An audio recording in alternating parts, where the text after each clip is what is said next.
You gold-digging whore! Victoria Hayes slammed her Hermes bag onto the mahogany table, her perfectly manicured nails digging into the leather as her face contorted with rage. You think you can just walk into my father's life, marry him for his billions, and I'll stand by and watch? Spit flew from her mouth as she lunged across the table at me, her hands reaching for my throat. 2 security guards had to pull her back, her Chanel heels scraping against the marble floor. I'll destroy you. I'll make sure everyone knows what kind of parasite you are. I sat there frozen, my hands trembling in my lap, still wearing the simple white dress from the courthouse wedding an hour ago. I didn't know then that Victoria had it all wrong. I didn't know that the old man I'd just married for money was hiding the biggest secret of my life. Before I tell you everything that happened, please subscribe to this channel and stay with me until the end of this story. Comment below with your city so I can see how far my story has reached. You won't believe where this goes. I should start by saying, I never imagined my life would come to this. 25 years old, standing in a Manhattan courthouse in a dress I bought at Target for $49, signing my name next to a man who could barely hold the pen because his hands shook so badly. But when you're drowning, you don't ask questions about the lifeboat. You just grab on and pray it holds. Do you, Emily Rose Carter, take this man to be your lawfully wedded husband? The judge's voice sounded like it was coming from underwater. I looked at the man beside me. Jonathan Hayes, 68 years old according to the paperwork, though he looked even older in person. He wore a surgical mask that covered most of his face and a silk scarf wrapped around his neck despite the summer heat. All I could see were his eyes pale blue and watery and the liver spots on his trembling hands. I do, I whispered. And do you, Jonathan William Hayes, take this woman to be your lawfully wedded wife? I do. His voice came out raspy, barely audible like gravel scraping against concrete. The judge pronounced us husband and wife. Jonathan didn't try to kiss me. He didn't even look at me. He just turned and shuffled toward the door, leaning heavily on his cane, his back hunched under an expensive suit that hung loose on his frame. I followed him out into the hallway where Richard Stone, the lawyer who had arranged all of this, was waiting with the paperwork. Richard was in his 50s, silver-haired with the kind of smile that never reached his eyes. "Congratulations, Mrs. Hayes," he said, handing me a folder. "The first payment has been transferred to your account, $500,000. The medical bills have been paid in full." My phone buzzed. I looked down at my bank app. The numbers there made my knees weak. Real money. Actual money that could save Jake, that could give my baby brother the life Mom had wanted for him. "Thank you," I managed to say. That's when Victoria showed up. She came out of nowhere, her stilettos clicking like gunshots on the courthouse floor. I'd seen her picture in magazines, Jonathan's estranged daughter, a real estate mogul in her own right. But nothing prepared me for the fury in person. "You gold-digging whore, the rest you already know, the bag, the screaming, the security guards. But what you don't know is what she said after they pulled her away from me, what she hissed in my ear as she was being escorted out. 'He killed my mother. He'll kill you too.'" I stood there in the empty hallway, my heart hammering, watching her designer heels disappear around the corner. Richard Stone touched my elbow gently. "Don't mind Victoria," he said smoothly. "She's been estranged from Mr. Hayes for 20 years. She's bitter about the inheritance." "What did she mean about her mother?" Richard's smile tightened. "Mr. Hayes's first wife, Catherine, committed suicide in 1995. Victoria was never the same after. She blames her father, but it was a tragedy, nothing more. Catherine had severe mental health issues." He guided me toward the exit where a black Mercedes was waiting. "Mr. Hayes will meet you at the estate this evening. He has some business to attend to first. The driver will take you to collect your things." I nodded numb and got into the car. The driver took me back to my apartment in Queens, a 4th-floor walk-up in a building that should have been condemned 10 years ago. I climbed the stairs slowly, my cheap heels pinching my feet, and unlocked the door to find Jake waiting. My brother looked up from his laptop, his 16-year-old face pale and thin, too thin. The cancer treatments had taken so much from him. How did it go? I couldn't speak. I just showed him my phone, the bank balance. Jake's eyes went wide. You actually did it. You married him. The bills are paid, Jake. All of them. And there's money for your treatment, the new protocol at Sloan Kettering. You didn't have to. Yes, I did. I sat down beside him on our thrift store couch. Mom made me promise to take care of you. This is me keeping that promise. Jake was quiet for a moment. Then he asked the question I'd been dreading. What's he like, your husband?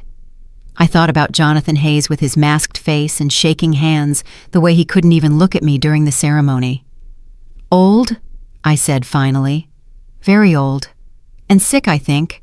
It's only for a year, Jake. 1 year, and then the rest of the money comes through and we're set. You can finish high school, go to college, be normal. And what do you get out of it? I looked around our tiny apartment at the water stains on the ceiling, the windows that didn't quite close the stack of medical bills that had been suffocating us for the past 2 years since Mom died. I get to keep my promise. That evening, the Mercedes came back for me. Jake helped me carry my 2 suitcases down the stairs.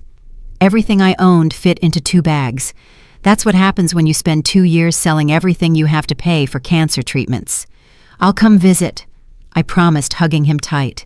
Every week, and you can call me anytime. It's going to be weird you being married. It's not real, Jake. It's just business. But as the car drove out of Queens across the bridge and into the Hamptons, I wondered if I was lying to him or to myself. The landscape changed from concrete and graffiti to manicured lawns and mansions hidden behind gates. When we finally turned onto a private road, I pressed my face to the window. The Hayes estate looked like something from a movie. Stone walls, actual turrets, gardens that probably employed a dozen people.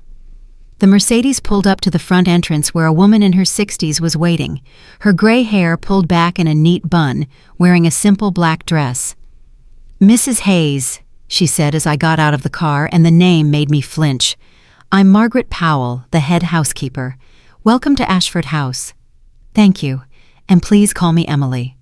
Margaret's expression softened slightly. Of course, Emily. Let me show you to your rooms. Rooms. Plural.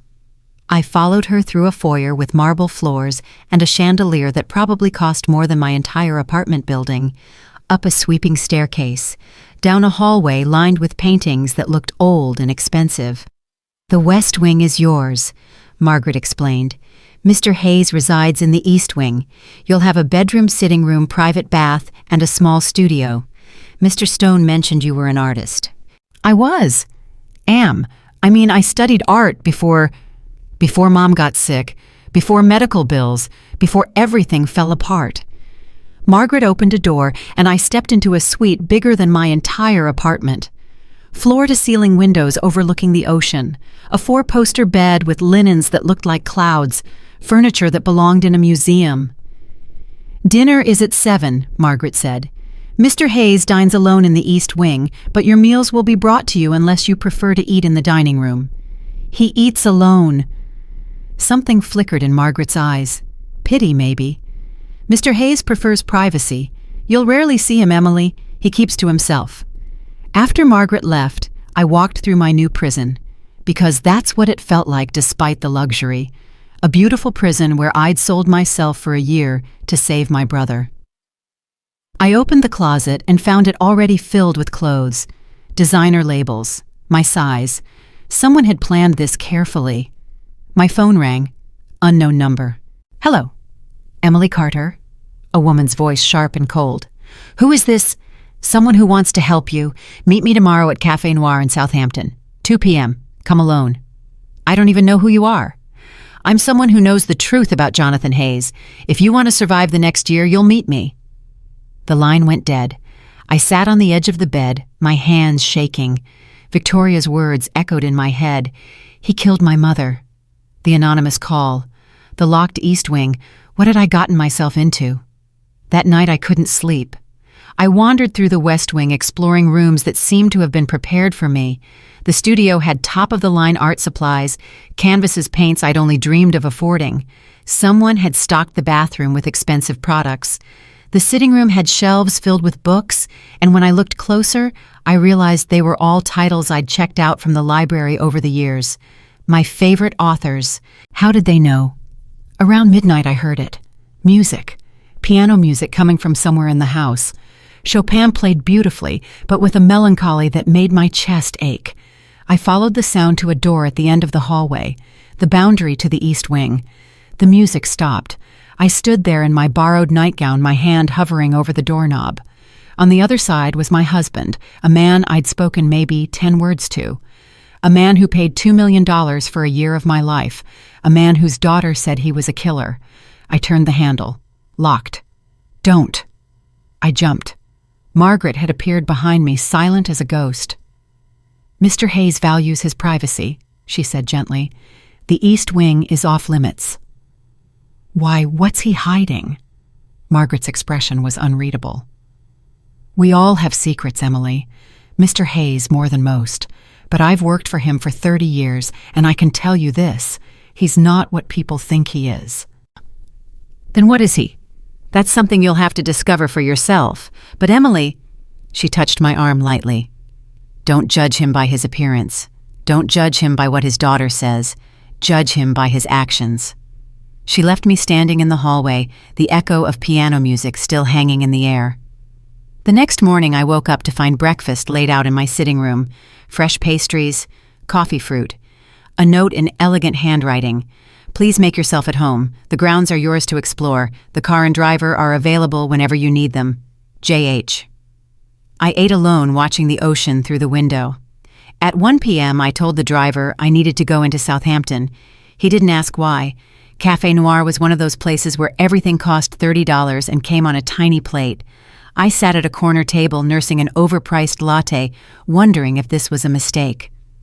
At 2:15 I was about to leave when she walked in, Victoria Hayes. "Sit down," she ordered, sliding into the chair across from me. Up close, without the rage, I could see the resemblance to Jonathan. The same pale blue eyes, though hers were hard where his seemed sad. "You're the one who called." "Did you think I'd let you waltz into my father's life without a fight?" Victoria signaled the waiter for coffee. "You need to know what you've gotten yourself into." "I know what I've gotten into. A business arrangement." Victoria laughed sharp and bitter. "Is that what he told you? That this is business? Your father and I have a contract. My father is a monster." Victoria leaned forward, her voice dropping. 20 years ago, he drove my mother to kill herself. She threw herself off the balcony of our penthouse. I was 22 years old, Emily. I found her body. My stomach turned. "I'm sorry." "Don't be sorry. Be smart. My father is obsessed with control. He controlled my mother until she couldn't take it anymore. He controlled me until I escaped. And now he's bought you. Why are you telling me this? Because you look like her." Victoria pulled out her phone, showed me a photo. A young woman with dark hair and green eyes laughing at the camera. "My mother when she was your age. You could be her twin." I stared at the photo. The resemblance was unsettling, but not exact. Lots of people have dark hair and green eyes. It's not just that. It's something else, something I can't quite place. Victoria put her phone away. "He's never remarried, never even dated after Mom died. And now suddenly, at 68, he pays some broke girl to marry him. It doesn't add up, Emily. What do you want from me? I want you to help me prove he's incompetent, that he's losing his mind, that he needs to be removed from control of Hayes Industries." Victoria's eyes gleamed. "You're living in his house. You'll see things, find evidence of his instability, and I'll make it worth your while. More money than he's paying you." "You want me to spy on him? I want you to help me protect him from himself, and help me get what's rightfully mine before he gives it all away to some charity or throws it away on whatever obsession he's developed." I stood up. "I'm not interested." "You will be." Victoria remained seated calm. "When you realize what kind of man you've married, when you see the real Jonathan Hayes, call me." She slid a business card across the table. "Before it's too late." I left the cafe without looking back, but I took the card. When I got back to Ashford House, Margaret met me in the foyer. Her face was troubled. "Mr. Hayes would like to see you, in the library." My heart jumped. "He wants to see me. He has something to give you." The library was in the center of the house, a massive room lined floor to ceiling with books. Jonathan was standing by the window, his back to me, still wearing the mask and scarf. In the daylight streaming through the windows, I could see more details. His hair was completely white thin. His shoulders were stooped. He wore clothes that seemed to swallow him. "Thank you for coming," he said without turning around, that raspy voice. "Margaret said you wanted to see me." "I have something for you." He turned slowly, using his cane for balance. In his shaking hand was a small box. "An apology, I suppose, for the unpleasantness yesterday. Victoria has never been good with change." I took the box, carefully opened it. Inside was a key. "To the studio," Jonathan explained. "It has its own entrance, leads to the garden. I thought you might like some privacy, some space that's truly yours." "Thank you. You didn't have to." "I want you to be comfortable here, Emily. I know this situation is unusual, uncomfortable even, but I hope we can maintain a respectful arrangement." This close, I could see his eyes clearly. They were watching me with an intensity that made me nervous. Not threatening exactly, but searching, like he was looking for something. "Can I ask you a question?" The words came out before I could stop them. "Of course." "Why me? Why did you choose me specifically?" The question hung in the air. Jonathan was silent for so long, I thought he wouldn't answer. Then he said, "You needed help. I was in a position to provide it. Sometimes it's that simple." "But it's not simple, is it? Your daughter thinks—" "Victoria thinks many things, most of them wrong." His voice hardened slightly. "I hope you won't let her poison your mind against me. She showed me a picture of your wife, your first wife. She said I look like her." Jonathan's hand tightened on his cane. "Is that what she said? Do I look like her?" Another long pause, then quietly, "Perhaps there's a passing resemblance. Catherine was beautiful. You're beautiful. But that's not why I chose you, Emily. I chose you because of your brother, because I understand what it's like to watch someone you love suffer and feel powerless to help them. You've been sick. Is that why you wear the mask?" "That's enough questions for today." But his tone wasn't harsh, just tired. "Please use the studio. Paint, create. Don't let this year be wasted in misery. Take what joy you can from it." He shuffled past me, heading for the door. I watched him go, this mysterious old man who'd bought a year of my life, and I felt something unexpected. Not fear or disgust, but curiosity. And maybe, just maybe, a tiny bit of pity. That night, I used the key to unlock the studio. It was perfect. North-facing windows for ideal light. An easel already set up. Paints organized by color, and on the easel a single canvas with a note, "Paint what makes you happy, J.H." I picked up a brush for the first time in 2 years. My hands remembered what my mind had forgotten. I started to paint without thinking, letting the colors flow. It wasn't until hours later that I stepped back and realized what I'd created. My mother. I'd painted my mother's face from memory, the way she looked before the cancer, before the pain, when she would laugh and sing while cooking dinner in our tiny kitchen. Tears streamed down my face as I looked at her, at this ghost I'd brought back to life with paint and canvas. She was lovely. I spun around. Jonathan was standing in the doorway. I hadn't heard him come in. "How did you—" The door to the garden was open. "I'm sorry, I should have knocked." But he didn't leave. He stepped closer, his eyes fixed on the painting. "You have remarkable talent, Emily." "She's my mother, was. She died 2 years ago." "I know." Jonathan's voice was soft, almost tender. "Cancer." "How do you know that?" He didn't answer directly. Instead, he said, "You paint with love. That's rare. Most people paint with ego or ambition, but you paint with pure love." "My mother taught me. She was an art teacher before she got sick." Jonathan moved closer to the painting. I saw his hand reach out, trembling as if he wanted to touch the canvas. "What was her name?"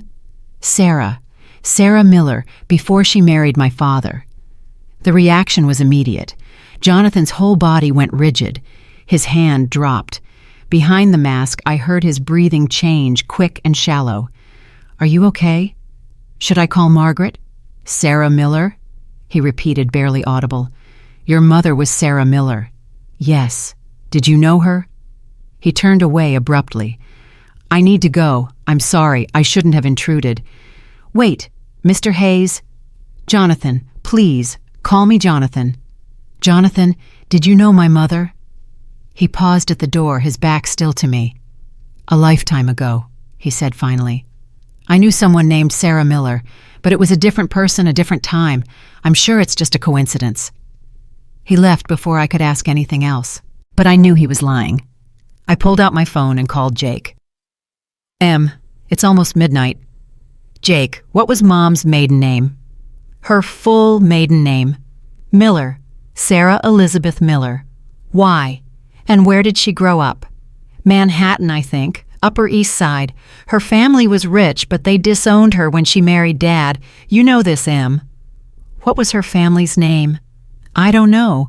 She never talked about them. They cut her off completely before I was born. Why are you asking this? I think Jonathan knew Mom from before she married Dad. Jake was quiet. Then, that's crazy. How would some billionaire know Mom? I don't know, but the way he reacted when I said her name, Jake, something weird is going on here. Maybe you should just leave. Come home. We'll figure something else out. No, the contract is for a year, and we need the money. But more than that, I needed answers. I'll call you tomorrow. After hanging up, I did what any millennial would do. I Googled. Sarah Miller, Manhattan brought up nothing useful, too common a name. I tried Jonathan Hayes and found the usual articles. Tech billionaire, reclusive, made his fortune in the 90s with software development, wife suicide in 1995, estranged from daughter Victoria. Then I tried something else. Jonathan Hayes, Sarah Miller. One result, an old society page from 1989, digitized and barely readable, a charity gala. In the background of a photo, a young couple. The caption read, Tech entrepreneur Jonathan Hayes with companion Sarah Miller. I zoomed in on the photo, my hands shaking. The woman was definitely my mother, younger, maybe 19 or 20, and the man beside her tall and dark-haired with the same pale blue eyes. It was Jonathan. Not the old man I'd married. This Jonathan was in his early 20s, handsome and healthy, his arm around my mother's waist. Both of them smiling at each other like they were the only two people in the world. My phone slipped from my hands. Jonathan Hayes and my mother had been together 36 years ago, when my mother was young and rich and part of Manhattan society, before she was disowned, before she married David Carter, before Jake, and before me. What the hell had I stumbled into? I spent the rest of the night searching for more information, but that single photo was all I could find. Whoever had scrubbed my mother's past from the internet had done a thorough job. By the time the sun came up, I was exhausted and more confused than ever. A soft knock on the studio door made me jump. Margaret entered carrying a tray with coffee and croissants. "You've been up all night," she observed, setting the tray down. "Margaret, how long have you worked for Jonathan?" 30 years, as I said. "So you would have known his wife, Catherine." Margaret's expression became guarded. "Yes, I knew Mrs. Hayes. And before that, in the 80s, did you know Jonathan then?" "I didn't start working here until after he married Catherine in 1990. "Why?" I showed her the photo on my phone. "Because I think Jonathan knew my mother a long time ago." Margaret studied the photo carefully. Something shifted in her face. Recognition. "Your mother was Sarah Miller." "You knew her?" "No, but I've heard the name. Mr. Hayes." She stopped choosing her words carefully. "Mr. Hayes has mentioned her over the years, always with great sadness." "What happened between them?" "That's not my story to tell Emily. If you want to know, you'll have to ask him yourself." "He won't tell me. He basically ran away when I mentioned her name." Margaret sighed. "Then perhaps you should respect his privacy. Some wounds are too painful to reopen." "But he married me knowing I was Sarah's daughter. That can't be a coincidence." "No," Margaret agreed quietly. "I don't suppose it is. She left me with that cryptic statement and my cold coffee. I tried to sleep but couldn't. My mind was racing. Every theory seemed crazier than the last. Was Jonathan obsessed with my mother? Was this some weird attempt to recapture the past? The thought made my skin crawl. Around noon, I gave up on sleep and decided to explore the grounds. Maybe fresh air would clear my head. I took the path through the garden past sculpted hedges and rose bushes that were probably older than me. That's when I saw him. Jonathan was sitting on a bench overlooking the ocean without his cane, without the hunched posture. He was talking on a phone, and his voice, it was different, stronger, younger. I don't care what the board thinks, Richard. The foundation money is already allocated. They'll just have to accept it. No, she can't know yet. It's too soon. I told you I'll handle Victoria. The timeline hasn't changed. 1 year, then the truth. I stepped on a branch. The crack echoed like a gunshot. Jonathan spun around, and for just a second, I saw something impossible. He moved too quickly, too smoothly for a sick old man. Then, as if remembering himself, he grabbed for the cane that wasn't there, and his whole body seemed to collapse back into frailty. "Emily," he said in that raspy voice, "I didn't realize you were there." But I was done being lied to. "Who are you?" I demanded, walking toward him. "Who are you really?" I'll weave these plot points into an intense, emotionally charged narrative that reveals layers of family secrets and hidden motivations. The confrontation with Margaret will be a crucial turning point, exposing deeper mysteries about Emily's past and her connection to Jonathan. The mysterious phone call and Richard Stone's return will add tension and complexity, creating a sense of mounting pressure around Emily's identity and her marriage. The hidden contract clauses and Jonathan's emotional intervention will heighten the drama, leaving readers desperate to understand the true nature of their relationship. The narrative will build to a powerful cliffhanger that leaves Emily's parentage and future completely uncertain, ensuring readers are compelled to continue the story. "Who are you?" The question came out stronger than I felt. My hands were shaking, but I didn't back down. "Who are you really?" Jonathan stood there frozen, one hand still reaching for the cane that wasn't beside him. The ocean wind whipped around us, and for a moment neither of us moved. Then he straightened up slowly, and I watched in disbelief as his posture changed. His shoulders pulled back, his spine lengthened. He stood at least 3 inches taller than the hunched old man I'd married 2 days ago. "You should go back inside, Emily." His voice was different too, still rough but controlled, like he was forcing the rasp. "No." I walked closer, my heart pounding so hard I could hear it in my ears. "I heard you on the phone. You moved like a young man. Your voice is different. What kind of sick game is this?" "It's not a game." "Then what is it? Are you even 68? Are you even sick?" Jonathan's hand went to his mask, hesitated, then dropped. "This conversation needs to happen inside, not out here where anyone could see. I don't care who sees. I want answers now. Emily, please." Something in his tone made me pause. Not the raspy old man voice, but something genuine underneath. Fear, maybe.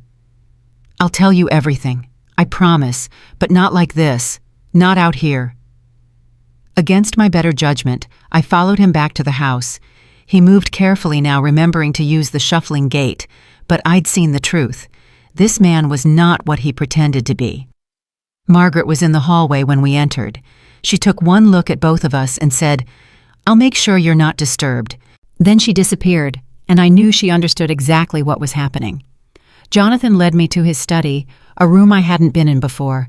Dark wood paneling, leather furniture walls lined with books and framed photographs I didn't have time to examine. He closed the door and locked it. The click of the lock made my pulse spike. "Sit down," he said. "I'll stand." "Emily, please. This is going to take some time to explain." "Then start explaining. Now." Jonathan moved to the window, his back to me. For a long moment, he didn't speak. When he finally did, his voice was quiet and impossibly sad. "I'm 52 years old."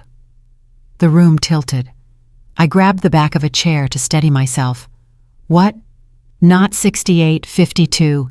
The documents were falsified, the appearances manufactured, makeup, prosthetics, careful performance. Why? The word came out as barely a whisper. Because you never would have agreed to marry me if you knew the truth. And my mind was racing, trying to process this. You've been lying to me from the beginning. About everything. Not everything. He turned to face me, and even behind the mask I could see the pain in his eyes. Your brother's medical bills are paid.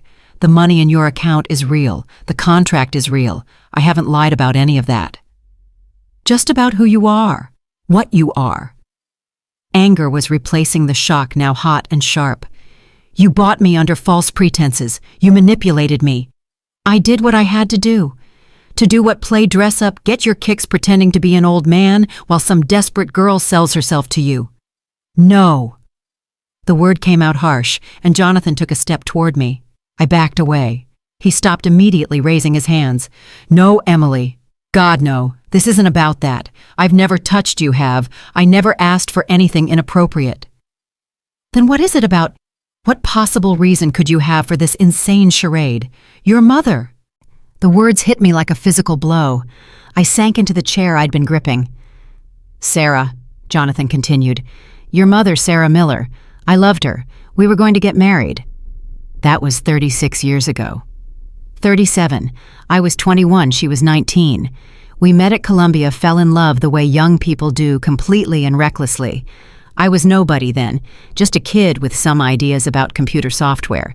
She was from old money, the Worthington Millers. Do you know that name? I shook my head. Manhattan royalty, real estate fortune going back 4 generations. Sarah was their only daughter, and they had plans for her, plans that didn't include a broke college kid. They separated you. They destroyed us. Jonathan's voice cracked. Her father gave me a choice, take $100,000 and disappear, or watch Sarah get cut off completely. I was 21 and stupid, Emily. I thought love would conquer all. I told him to go to hell. What happened? They sent Sarah to Europe, told me she didn't want to see me anymore. I didn't believe it until the letters came back unopened. 6 months later, I heard she'd married someone else. David Carter. My father. The man who raised me. The man who died when I was 8. I tried to move on, Jonathan continued. Built my company, made my fortune, married Catherine, but I never forgot Sarah. And then 5 years into my marriage, I saw her again, at a charity function in Manhattan. She was there with your father. Did you talk to her? For 5 minutes. That's all we had before David pulled her away. But those 5 minutes, Jonathan's voice dropped to almost a whisper. She told me everything. How her parents forced the marriage, how David was connected to their business, how she'd tried to reach me but they'd intercepted every letter, and she told me she was pregnant. My blood went cold. With me. She didn't say that. She just said pregnant, and I saw her with your father, so I assumed. He trailed off. We never got to finish that conversation. David made sure of it. The next time I tried to contact her, I got a restraining order. Apparently I was harassing her. More of her family's work, I'm sure. So you just gave up. What choice did I have? She was married. She was pregnant. I had my own wife by then, my own daughter on the way. I tried to let it go. I really did. Jonathan walked to his desk, pulled out a folder, but I kept tabs on her, quietly, from a distance. When her family cut her off, I found out. When she was struggling, I knew. I set up anonymous payment scholarships for her kids' grants for her school. She never knew it was me. He handed me the folder. Inside were documents spanning decades. Scholarship papers in Jake's name, medical bill payments, anonymous donations to the school where my mother taught. All of it traced back to shell corporations. But the signature on the authorization forms was the same, J.H. You've been taking care of us for years. I owed her that much. And when she got sick, when I found out about the cancer, I tried to do more. I set up accounts to cover the treatments, but your father's insurance had some clause, some loophole. The money wasn't getting through fast enough. She died anyway. I know. I was at the funeral, in the back. You probably didn't notice me. I looked up sharply. You were there. I had to say goodbye, and I had to see her children, had to see what kind of people you'd become. Jonathan's voice was thick with emotion. You spoke at the service. You talked about how your mother taught you to paint, how she always said art was about seeing the beauty in broken things, and your brother so young and sick but trying to be brave. I saw Sarah in both of you. Is that why you married me? Some sick obsession with my mother? No. God, no, Emily. I married you because when I found out Jake was sick again, when I saw you selling everything you had to save him, I saw a way to finally do what I couldn't do for Sarah. I could save her children. By lying to me, by creating this whole elaborate disguise. Yes. Jonathan pulled at his scarf. Because if I'd approached you as myself, as a man who knew your mother, who'd been in love with her, what would you have thought? You would have assumed exactly what you're assuming now, that I'm some creep with an unhealthy obsession. You never would have trusted me. I don't trust you now. I know, but at least your brother is getting treatment. At least you're safe and financially secure. I'm trapped in a house with a man who's been lying to me from day one. I stood up the chair, scraping back. This is insane. All of it. I'm leaving. You can't. Watch me. The contract, Emily. You signed a contract. If you break it, the money gets revoked. The medical bills come back. Jake's treatment stops. I felt the walls closing in. You bastard. You planned this. Trapped me. I gave you a choice. I gave you an escape from an impossible situation. By creating another impossible situation. I was shouting now, past caring. What happens at the end of the year, Jonathan? What's your endgame here? Do you keep playing dress-up forever? Do you expect me to just accept living with a man who's been lying to my face every single day? At the end of the year, you'll get the rest of the money and you'll be free to go. That was always the deal. And what do you get out of it?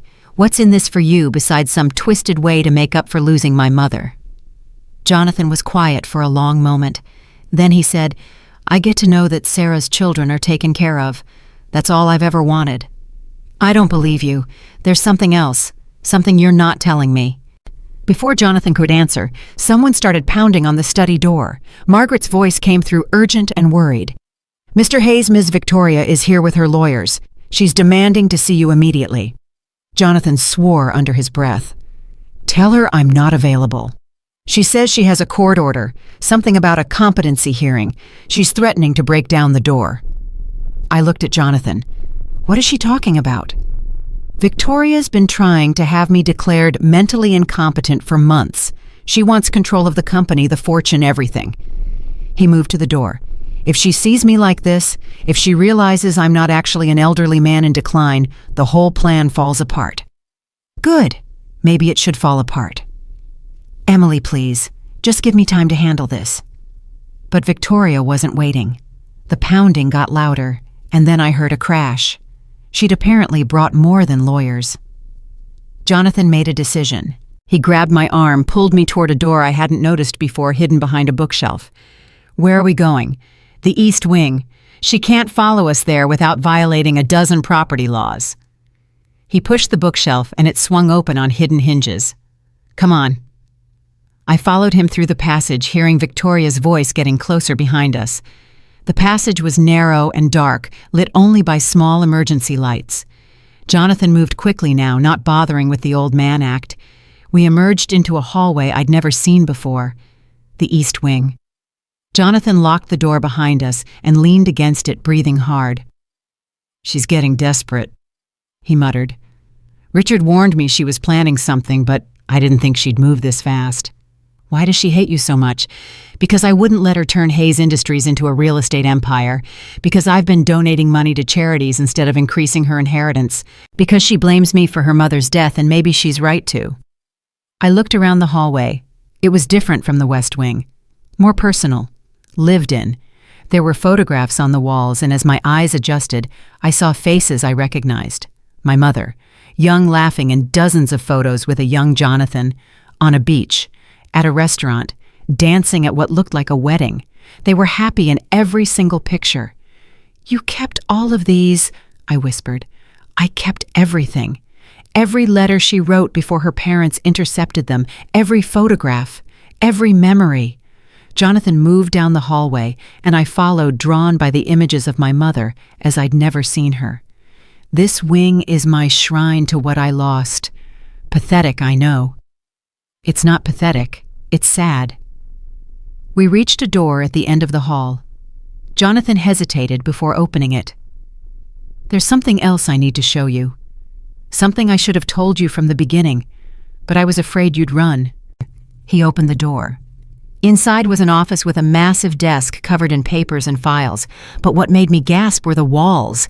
They were covered floor to ceiling with photographs and documents. A timeline of my entire life, baby pictures I'd never seen before, school photos, art show announcements, articles about my mother's teaching career, medical records, everything. You've been watching us, stalking us. Protecting you, Jonathan corrected.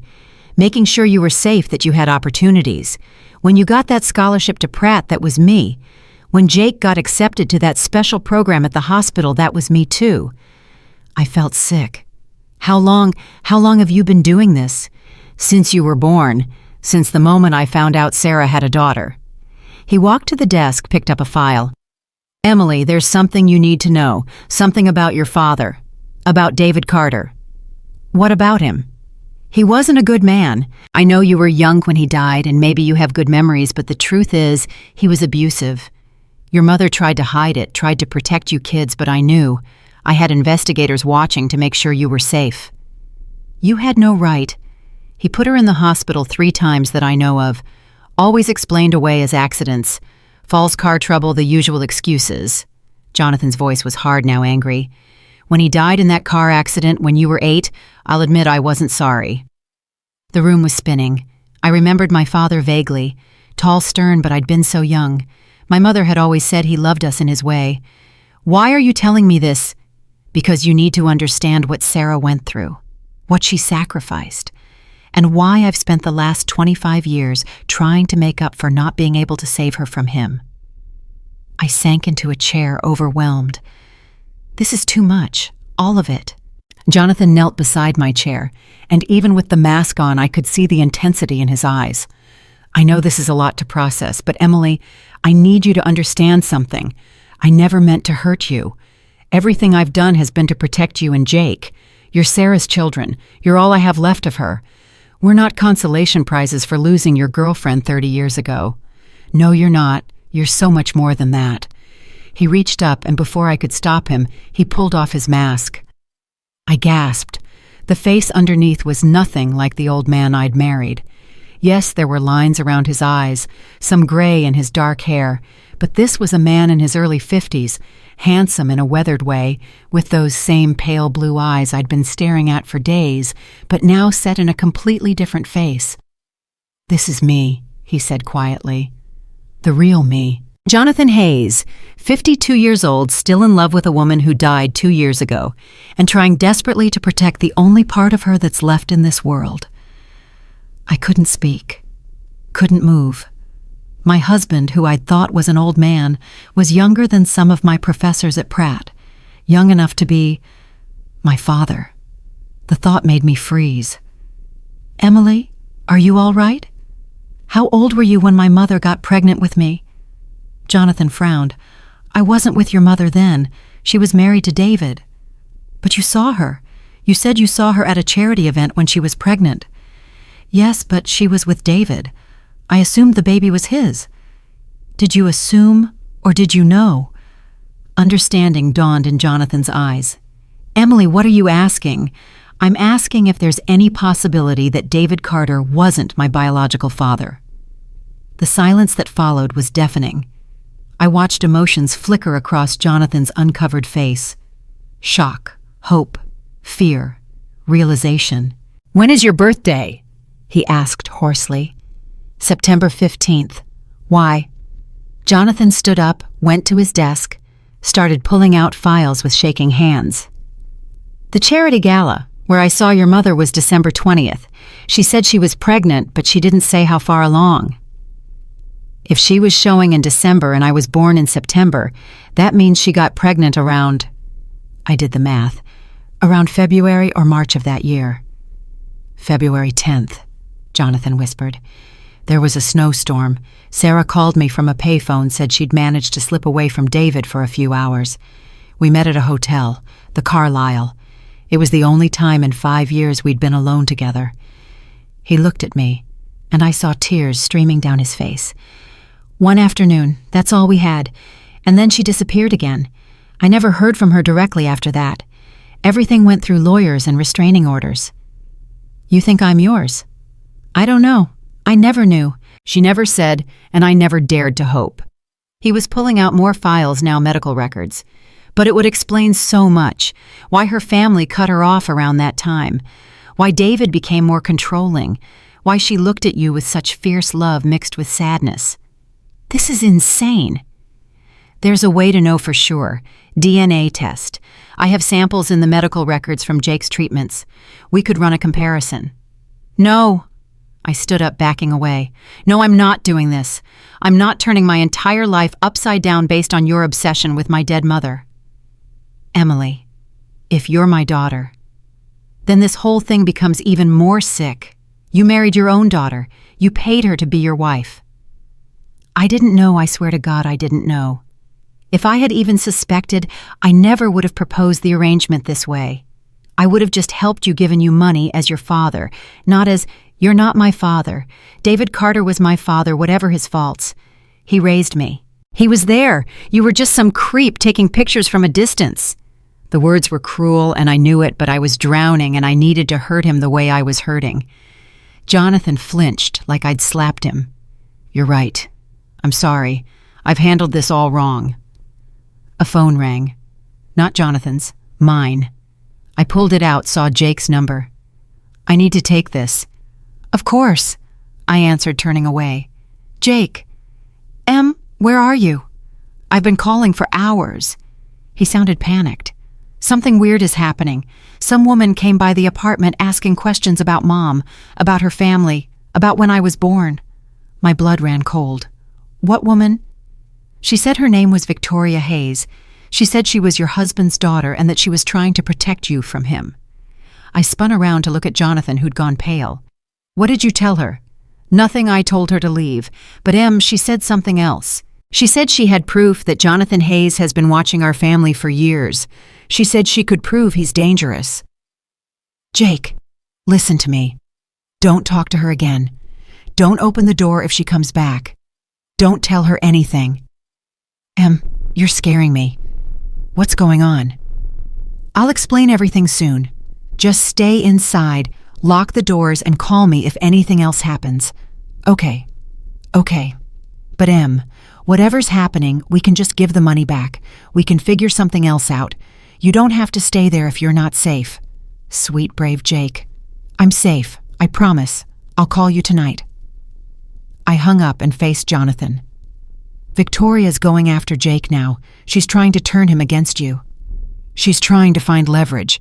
If she can prove I've been surveilling your family, she can use it to get me declared incompetent or dangerous. Jonathan was already moving, pulling out his phone. I need to call Richard, get ahead of this. Or you could just tell the truth. Come clean about everything. If I do that, Emily, everything falls apart. The contract becomes void, you lose the money. Jake loses his treatment coverage. Maybe that's better than living in this house of lies. Is it? Jonathan faced me squarely. Is it better for Jake to die because you're angry at me? The words hit like a punch. That's not fair. None of this is fair. Life isn't fair. Your mother got forced into a loveless marriage.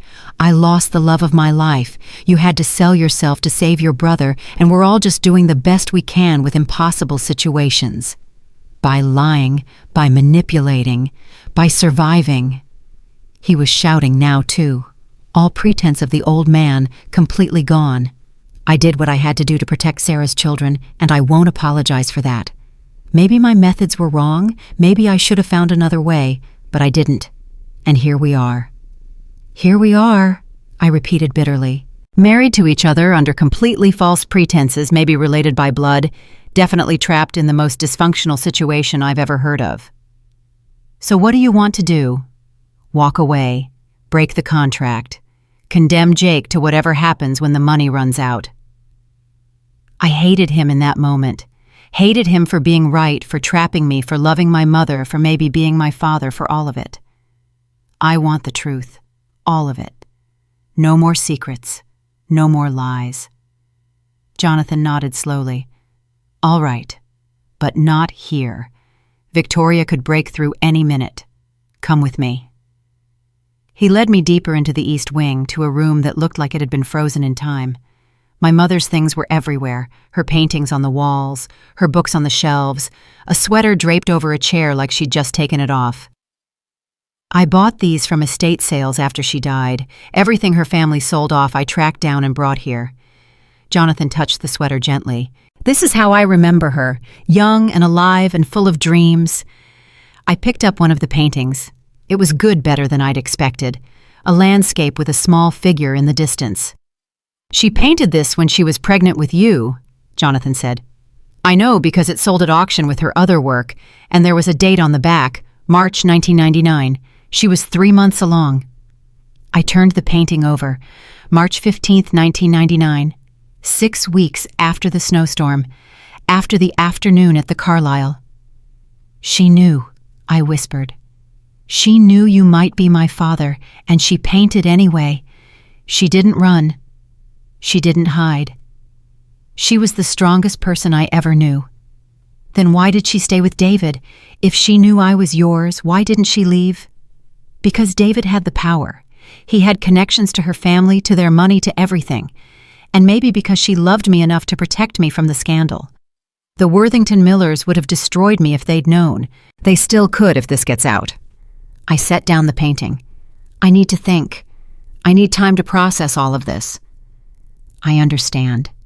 Take all the time you need. And I need you to stay away from me. No more watching, no more following. You've given me the money, that part of the deal is done. But the rest of this year, I want space. Of course, whatever you need. I headed for the door, then paused. Jonathan, one more thing.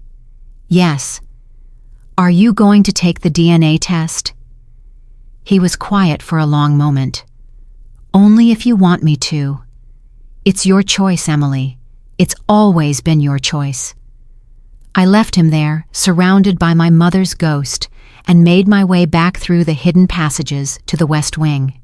My head was pounding, my heart was racing, and I felt like I was coming apart at the seams. But underneath all the chaos and confusion, there was one thought that kept circling back, quiet but insistent. What if he really was my father? What would that mean for everything? I didn't have an answer. But I knew I needed to find one before this whole situation destroyed us all. I locked myself in my suite and didn't come out for 3 hours. I just sat on the floor of the bathroom, my back against the cold tile, trying to make sense of everything. Every time I thought I had a handle on the situation, another layer peeled back and revealed something worse underneath. An old man who wasn't old. A business arrangement that was anything but business. A dead mother who might have been protecting secrets until her last breath. And a father who might not have been my father at all. My phone buzzed. A text from an unknown number. You need to see what I found. Coffee shop on Main Street. 1 hour. Come alone or I go to the press with everything. V. Victoria. Of course it was Victoria. I should have ignored it. Should have stayed in the house, called Jonathan, let him handle his psychotic daughter. But I was tired of other people handling things. Tired of being the pawn in everyone else's game. So I grabbed my jacket and headed downstairs. Margaret was waiting in the hallway. She always seemed to know when something was happening. Going somewhere, dear? Out. I need air. Mr. Hayes asked me to let you know that Victoria and her lawyers have left. The restraining order has been extended. She's not allowed within 500 feet of the property. Good for him. Margaret studied my face. He also wanted me to tell you that if you need anything at all, you just have to ask. He feels terrible about how things unfolded today. He should feel terrible. He's been lying to me since the moment we met. Has he, though? Margaret's voice was gentle but firm. Or has he been protecting you the only way he knew how? That's not protection, Margaret. That's manipulation. Sometimes they're the same thing. She touched my arm lightly. Your mother used to say that too, you know. That love and control were too close for comfort. But she also said that sometimes the people who love us most make the worst mistakes trying to keep us safe. I pulled back. You knew my mother. Margaret's expression shifted, became guarded. I should let Mr. Hayes explain. No, I'm done with Jonathan's explanations. I want the truth from you. Did you know Sarah Miller? Yes, I knew her. The admission hung in the air between us. I waited, but Margaret said nothing else. When, how? That's not my story to tell Emily. I've already said too much. She walked away, leaving me with more questions than answers. I watched her disappear down the hallway, then grabbed the car keys from the hook by the door and left before anyone could stop me. The coffee shop was one of those quaint places that catered to the Hampton summer crowd. Too expensive, too self-consciously charming. Victoria was already there, sitting at a corner table with a leather briefcase beside her. She'd changed from her earlier fury into something colder, more calculated. The kind of woman who'd learned to weaponize her anger instead of just throwing it around. I slid into the seat across from her. You have 1 hour, then I'm leaving and blocking your number. You'll want to hear this. Victoria opened her briefcase, pulled out a folder. I hired a private investigator 6 months ago. My father's been acting strange for years, but it got worse recently. Secretive meetings, large transfers of money, erratic decisions at the company. I thought he was losing his mind. Turns out I was wrong. She slid the folder across the table. I opened it. The first page was a photograph of Jonathan. Not the old man I'd married, but a man who looked to be in his early 50s, walking down a Manhattan street without his disguise. The date stamp said 3 months ago. He's been lying about his age for years, Victoria said, ever since my mother died. He started the makeup, the prosthetics, made himself look 20 years older than he actually is. I thought it was grief, some kind of breakdown. But it's not, is it? Why are you showing me this? Because you deserve to know who you married. My investigator has been following him. These photos are from the past year alone. She flipped through the pages. Jonathan at a hospital talking to doctors. Jonathan meeting with lawyers. Jonathan standing outside my old apartment building in Queens, just watching. He's been stalking you, Emily, you and your brother, for months before he ever approached you with that contract. My hands were shaking. I know about the surveillance. He told me. Did he tell you why? Did he tell you the real reason he married you? He said it was because of my mother, because he loved her and wanted to protect her children. And Victoria laughed, sharp and bitter. Is that what he said? Let me guess. He fed you some tragic love story about star-crossed romance and family interference, made himself the hero. It wasn't like that. Then how was it? Victoria leaned forward. Because here's what I know. My father became obsessed with Sarah Miller after she married someone else. He couldn't let her go. And when she died, that obsession transferred to her daughter. To you. You don't know what you're talking about. Don't I look at this? She pulled out another photo. This one was older, dated from 3 years ago. Jonathan standing at my mother's grave, his face uncovered, tears streaming down his cheeks. He visits her every week, has for 2 years. He brings flowers, talks to the headstone like she can hear him. My investigator recorded some of it. She pulled out her phone, pressed play. Jonathan's voice came through the speaker, raw with grief. I'm taking care of them, Sarah. Like I promised I would. Emily's beautiful just like you, strong like you too. She's going to hate me when she finds out, but at least she'll be safe. At least your children will be protected. Victoria stopped the recording. He planned this whole marriage before he ever approached you. The lawyer, the contract, all of it. You were never a random choice, Emily. You were a target. I felt sick. Why are you doing this? What do you want from me? I want you to help me get my father committed. He's clearly unstable, obsessed, dangerous. With your testimony about the marriage under false pretenses, the stalking, the manipulation, I can get a judge to order a psychiatric evaluation. Once he's declared incompetent, I can take control of the company and get him the help he needs. And take control of his fortune. I'm his daughter. I deserve what's mine. Victoria's mask slipped a little, showing the anger underneath. He's been giving away millions to charities, to random strangers, to anyone but me. I've worked in that company for 20 years, and he treats me like I'm disposable. Well, I'm done being disposable. So this isn't about helping him. It's about money. Everything is about money, Emily. You should know that. You married a man 3 times your age for it.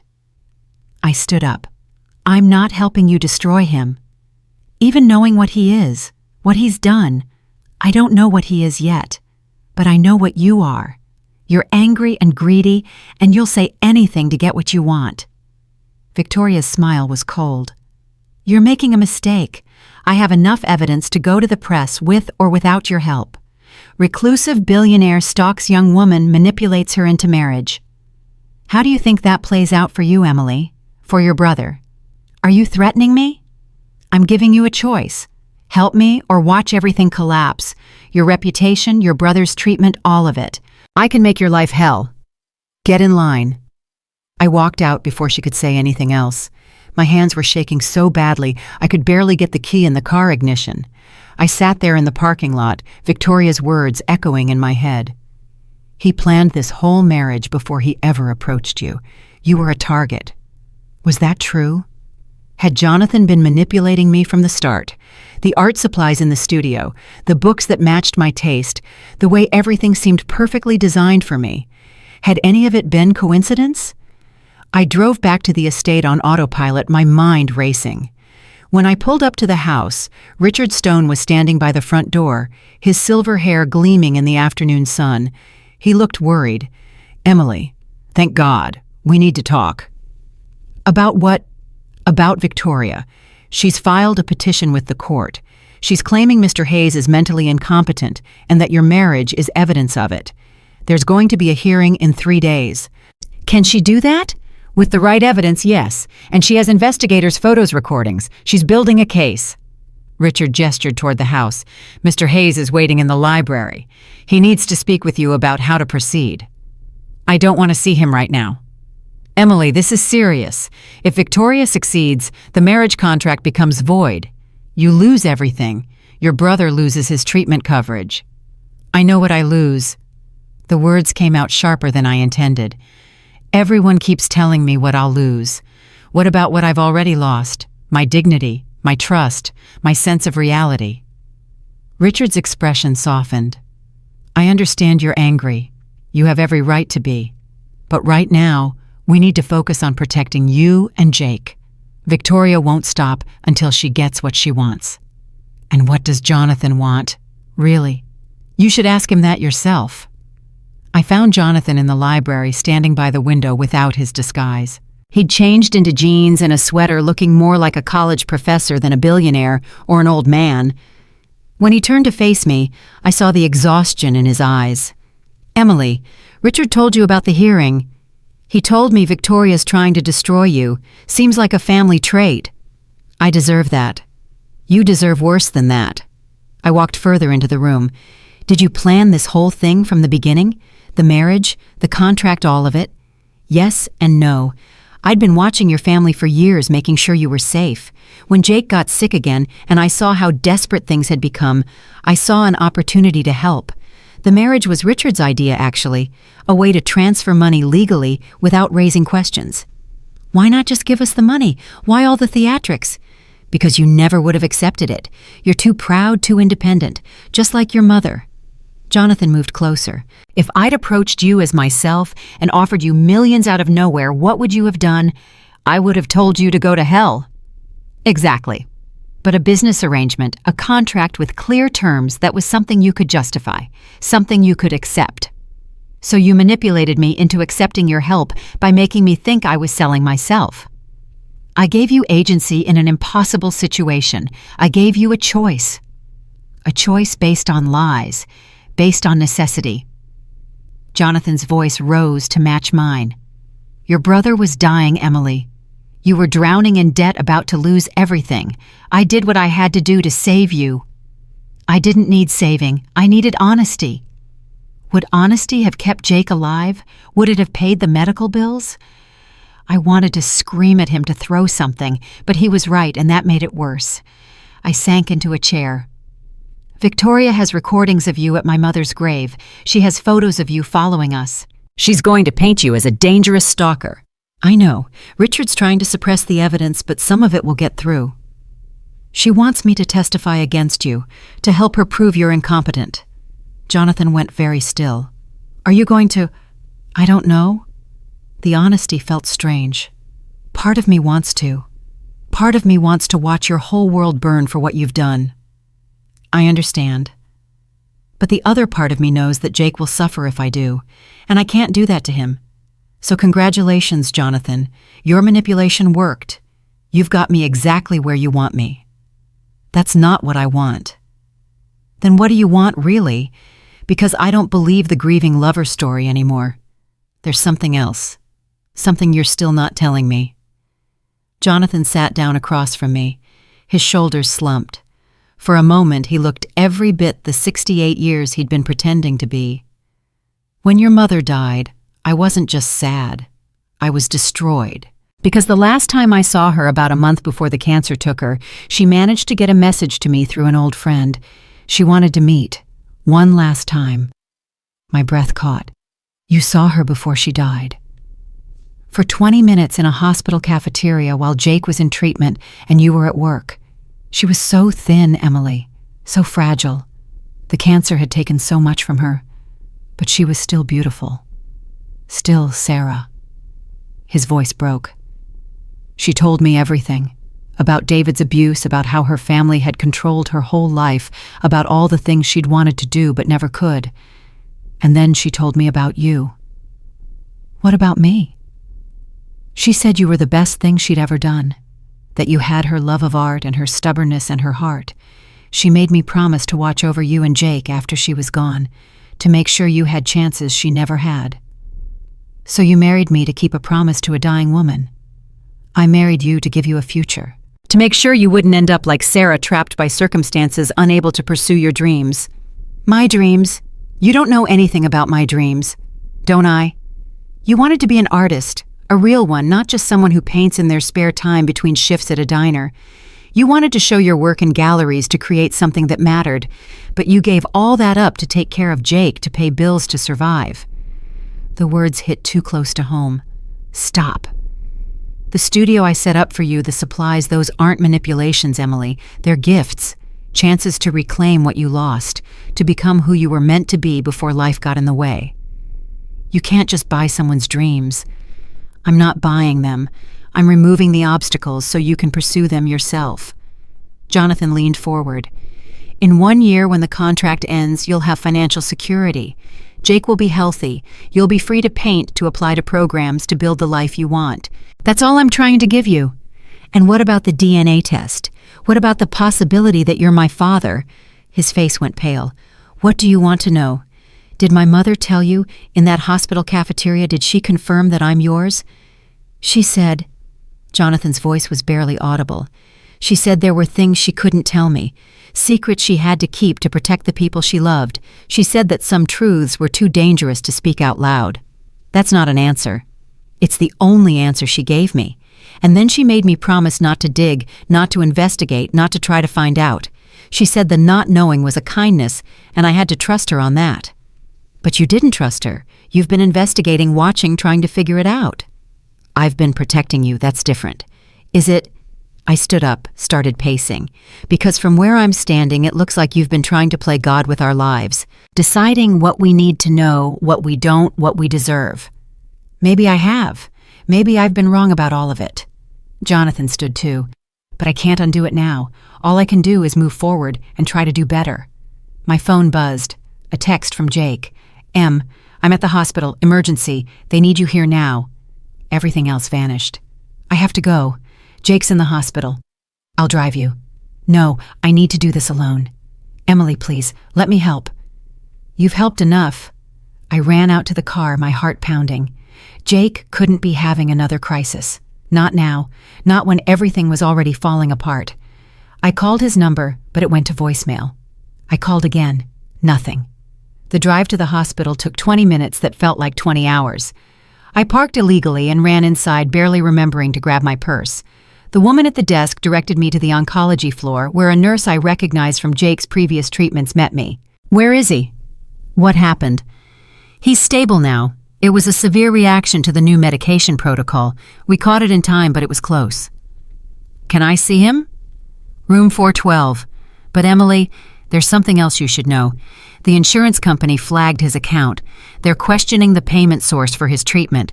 Someone called it in as potential fraud. Victoria, that bitch had gone after Jake. I found my brother's room and pushed through the door.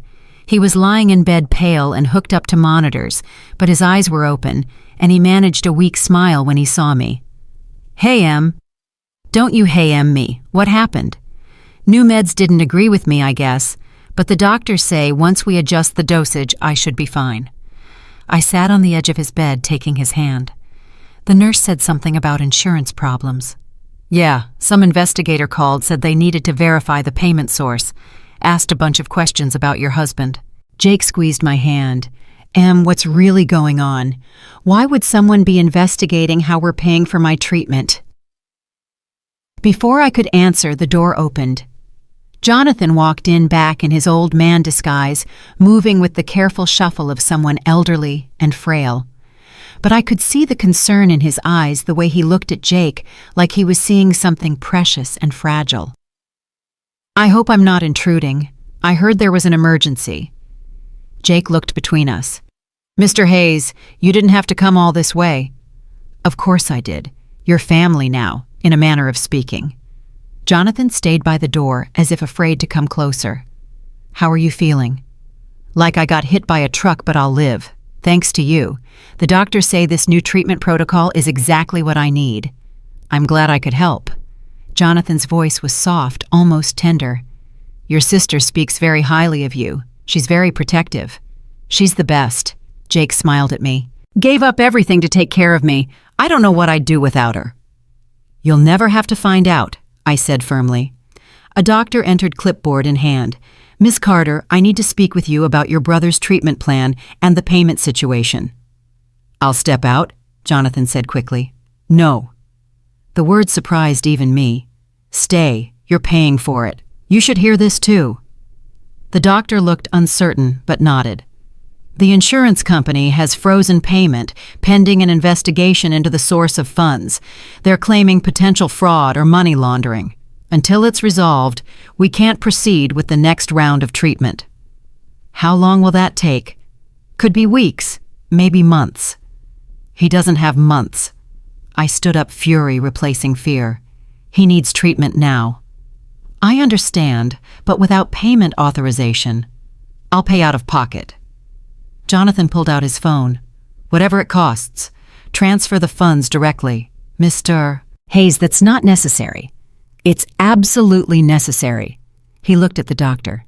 "Send me the billing information. I'll have my accountant wire the money within the hour." The doctor left to make arrangements. Jake was staring at Jonathan with confusion. "Why are you doing this for us? We're nothing to you." Jonathan's expression shifted, became something raw and honest. "You're not nothing, Jake. You're important to your sister, which makes you important to me. But why do you care about my sister? It's just a business arrangement, right? A marriage contract." The question hung in the air. I watched Jonathan struggle with how to answer, saw the war between truth and protection playing out on his face. "It's complicated," he said finally. "That's what adults say when they're lying," Jake shot back. Then he turned to me. "Em, what's going on? And don't tell me it's nothing. I'm 16, not 6. I can handle the truth." I looked at Jonathan. He gave me the smallest nod, as if to say it was my choice. "The truth is that Jonathan knew our mother. A long time ago, before she married Dad. They were in love, but her family separated them. He's been helping us from a distance for years, trying to keep the promise he made to Mom before she died." Jake processed this slowly. "So you married him because of Mom." "I married him because we needed the money and he offered it. But yes, the connection to Mom is why he chose us to help." "Is there more to it than that?" Jake looked at Jonathan. "Because the way you're looking at my sister right now doesn't look like you're just helping out an old girlfriend's kid." Jonathan flinched. "I'm looking at someone who reminds me very much of her mother, someone who has her strength and her heart. Someone who might be your daughter." The air left the room. I stared at Jake, shocked. "How did you—" "I'm not stupid. Em, I did the math. Mom got weird around my birthday every year, sad in a way she wasn't around yours. Dad used to make comments when he was drunk about how I was the only one who was really his. I always thought he meant because I was sick, because I needed him more, but maybe it was something else." Jonathan had gone completely still. "Jake, I don't care." Jake's voice was firm. "I don't care about biology or blood or any of that. Mom was my mom. David Carter was the father who raised me, and that's enough. But Em," he looked at me, "if you're trying to figure out who your father is, maybe you should stop asking everyone else and start asking yourself who you want it to be." Out of the mouths of babes, or teenagers anyway, a nurse came in to check Jake's vitals, breaking the tension. Jonathan excused himself to make calls about the payment. I sat with my brother holding his hand, trying not to cry. "You okay, Em? I'm supposed to be asking you that." "I'm fine. Little reaction to medication, no big deal. You, on the other hand, look like you're about to fall apart. Everything's just so complicated, then uncomplicated. You're good at that. Remember when Mom died and we had all those bills and no idea what to do? You made a list, prioritized, handled it piece by piece. This is the same thing." "This is not the same thing, Jake." "Sure it is. You've got problems, you need solutions. Problem 1 is Jonathan, your biological father. Solution: take a DNA test.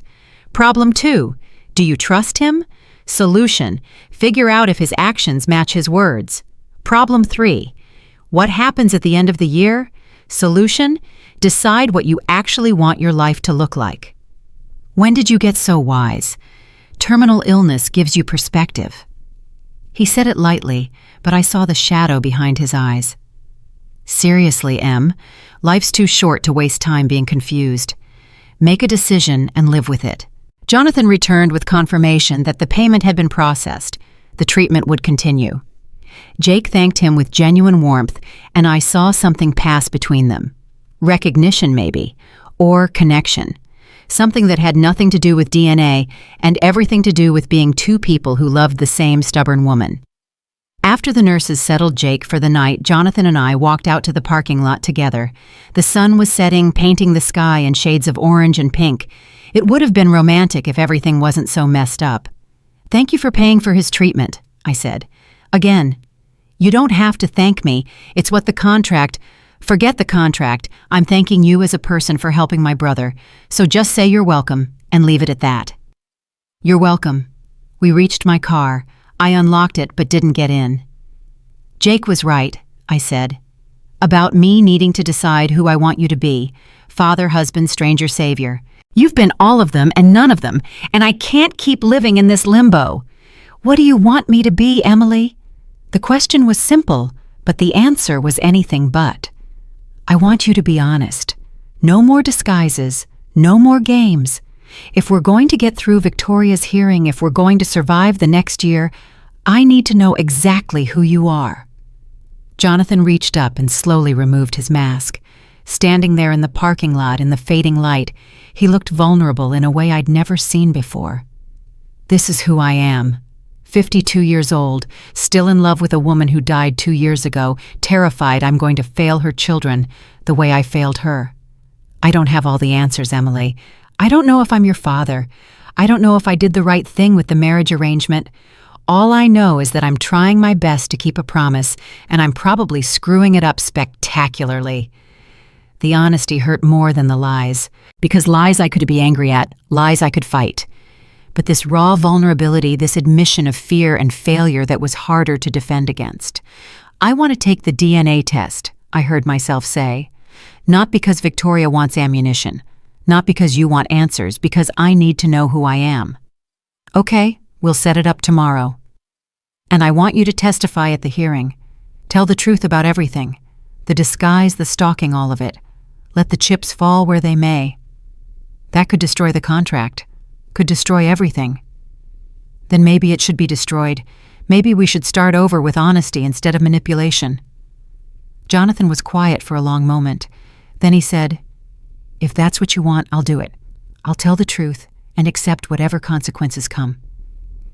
I got in my car before I could change my mind, before the fear of losing Jake's treatment money could override the need for truth. As I drove away, I watched Jonathan in the rearview mirror, standing alone in the parking lot, with his mask in his hands, looking lost. My phone rang. Unknown number again. I almost didn't answer, but something made me pick up. "Ms. Carter."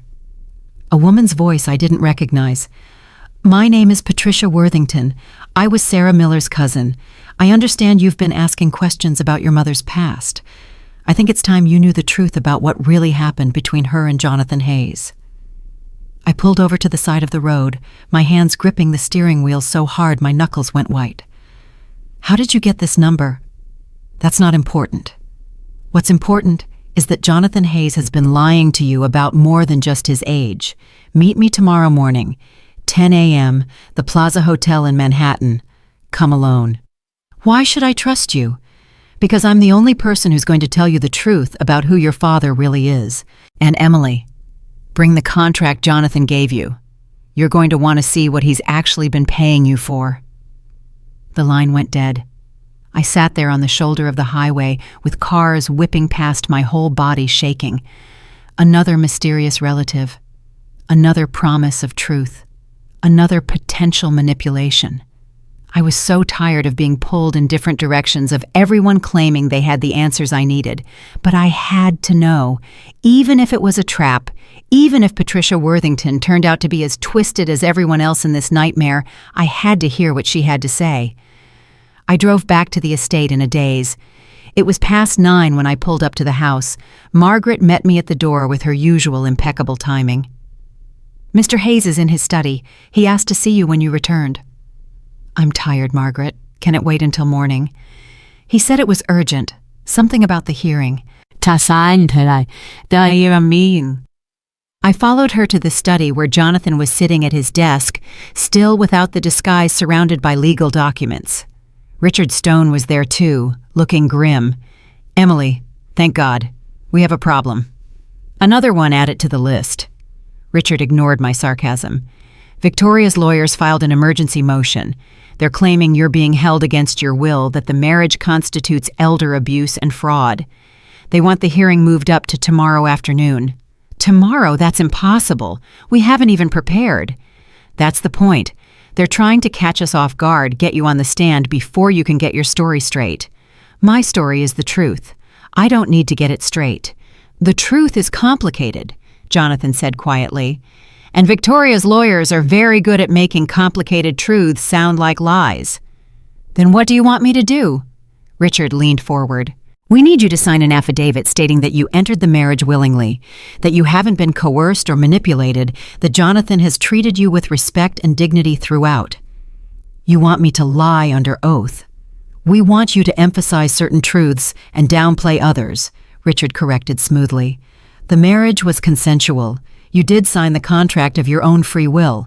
Jonathan has been nothing but generous with you. Those are facts. They're facts wrapped in lies. He wasn't honest about his age, about who he was, about his connection to my mother. None of which is illegal, Richard said. Unethical, perhaps, but not illegal. However, if Victoria can prove the marriage was based on fraud or coercion, the contract becomes void and you lose everything. Jake loses everything, Jonathan added softly. His treatment, his future, all of it. There it was again, the trump card they kept playing. Do what we want or your brother suffers. I was sick of it. I got a phone call tonight from Patricia Worthington. Jonathan's face went pale. What did she want? To tell me the truth about you and my mother. She wants to meet tomorrow morning. Don't! The word came out sharp and fast. Emily, please. Patricia is not a reliable source. She's been estranged from the family for decades. Why? Jonathan and Richard exchanged a look. Richard stood up. I'll give you two some privacy. Think about the affidavit, Emily. We need your answer by morning. He left, closing the door behind him. I waited until his footsteps faded before asking again. Why is Patricia estranged from the family? Jonathan rubbed his face, suddenly looking every one of his actual 52 years. Because she was the only one who supported Sarah's relationship with me. When the Worthingtons cut Sarah off, Patricia tried to intervene. They cut her off too. She's been bitter about it ever since. So she's on your side. She was on Sarah's side. That's different. Patricia blamed me for not fighting harder to keep Sarah. She thought I should have defied her family, married her anyway, consequences be damned. Maybe you should have. Maybe. But I was 21 and scared, and I made the wrong choice. I've been paying for it ever since. He stood up, walked to the window. Patricia will tell you her version of events. It won't be completely wrong, but it won't be completely right either. Everyone has their own version of what happened. Then tell me yours, all of it. No more half-truths or convenient omissions. Jonathan turned to face me. In the lamplight, without the mask and makeup, he looked almost vulnerable, almost human. Sarah and I met in the fall of 1988. I was a senior at Columbia studying computer science. She was a sophomore majoring in art history. We had one class together, a general education requirement neither of us wanted to take, Introduction to Philosophy. I asked her out after the third lecture and she said yes. Love at first sight. More like fascination at first sight. She was different from other girls I'd known. Passionate about art, unafraid to challenge the professor, always sketching in the margins of her notebook. She drew me once during class, made me look better than I really was. Despite everything, I felt a pang of recognition. My mother had drawn me too, made me beautiful in ways I never felt. We dated for almost 2 years, Jonathan continued. Her family didn't know about me at first. She kept me secret because she knew they'd disapprove. I was nobody from nowhere with nothing to offer. But we were happy. We talked about getting married after she graduated, maybe moving to California, starting fresh somewhere. Her family name didn't matter. What changed? Her father found out. Someone saw us together and told him. He showed up at my apartment one night with 2 men I assume were bodyguards. Offered me $100,000 to disappear from Sarah's life. You already told me this part. I didn't tell you what he said about Sarah. He told me she was engaged to someone else, that the marriage had been arranged since she was 16, that I was just a distraction, a rebellion, nothing serious. He showed me pictures of her with David Carter at family events, told me she'd been seeing him the whole time we were together. Was she? I don't know. I didn't want to believe it, but there were the pictures. Sarah with this older man smiling at cameras at charity galas I didn't even know she attended. Her father told me that if I really loved her, I'd let her go, that I was ruining her life by keeping her from her obligations. So you took the money? No, I told him to go to hell. That's when things got ugly. Jonathan's voice dropped. He had me arrested. False charges, drug possession. Planted cocaine in my apartment and had the cops waiting when I got home from class. I spent 3 days in jail before the charges mysteriously disappeared. When I got out, Sarah was gone, sent to London to stay with relatives. You didn't try to contact her. I tried everything. I called her family's house, got hung up on. I sent letters to the London address Patricia gave me, they all came back unopened. I even tried to fly there, but I was broke after paying bail and lawyer fees. By the time I'd saved enough money, 6 months had passed, and I heard she'd married David Carter. You gave up. I moved on, or tried to. I threw myself into my startup, worked 20-hour days, built the company from nothing. Met Catherine at a tech conference in 1990. She was smart, beautiful, from a normal family. We got married within a year. Victoria was born in 1993, and I thought I'd successfully buried the past. But you hadn't. No, because in 1994, I saw Sarah again. The charity gala I mentioned. She was pregnant, obviously unhappy, and when our eyes met across the room, everything I'd buried came rushing back. We found a quiet corner, and she told me everything. How her family had intercepted my letters, told her I'd taken the money and run. How they'd forced her to marry David by threatening to destroy my company. How she'd tried to refuse, but they'd shown her photos of me with other women, made her believe I'd moved on. Photos, Catherine. No earlier. My father had hired someone to follow me, document everything. They manufactured evidence of infidelity. We'd both been manipulated, lied to, kept apart by people who thought they knew what was best for us. And the pregnancy. Jonathan's jaw tightened. She said she was 4 months along, said David was the father, but the dates... He shook his head. The gala was December 20th. If she was 4 months pregnant, that meant conception around late August. But in February of that year, during a freak snowstorm, Sarah had called me from a payphone, said she'd managed to get away from David for a few hours. We met at the Carlisle Hotel. The afternoon you told me about. Yes, it was the only time we'd been together in almost 5 years. Desperate, stolen, probably wrong. But I needed to know she was real, that what we'd had wasn't just a dream. Afterward, she said she had to go back, that David was getting suspicious, that we could never do this again. I never heard from her directly after that day. Until the hospital cafeteria. Until the hospital cafeteria 2 years ago, 25 years of silence broken by a dying woman who needed to ease her conscience. Jonathan's voice cracked. She told me she'd never stopped loving me, that every choice she'd made was to protect the people she loved, that she'd lived a half-life going through motions, raising children, teaching art, all while carrying the weight of what could have been. Did she tell you I was yours? She told me that some secrets died with the people who kept them, that I should let the past rest, that the only thing that mattered was making sure her children were taken care of after she was gone. He looked at me directly. She never said you were mine, Emily, but she never said you weren't. I felt tears burning behind my eyes, but I refused to let them fall. Why didn't you just ask for a DNA test back then? Because she asked me not to, because she said knowing wouldn't change anything except to cause pain. David was gone, she was dying, and you and Jake were grieving. What good would it have done to drop a bomb like that into your lives? So you decided to marry me instead, because that's so much less of a bomb. I decided to fulfill her dying wish, to protect you, to make sure you had the opportunities she never got. If you happened to be my biological daughter, then yes, the marriage was the wrong approach. But I didn't know. I still don't know. We're taking the test tomorrow, before I meet with Patricia, before the hearing. I need to know the truth. All right, I'll have Richard arrange it first thing in the morning. A knock at the door interrupted us. Margaret entered with a worried expression. I apologize for the intrusion, but there's someone at the gate, a Ms. Patricia Worthington. She says she needs to speak with Emily immediately. My heart jumped. She's here now. She says it can't wait until morning, that Emily's in danger and needs to know the truth tonight. Jonathan swore under his breath. Don't let her in, Margaret. Call security. No. I stood up. Let her in. I want to hear what she has to say. Emily, this is a mistake. So was marrying you, apparently. But I'm here now, so I might as well keep making mistakes. I looked at Margaret. Bring her to the library. I'll meet her there. Emily, please. You don't get to tell me what to do anymore, Jonathan.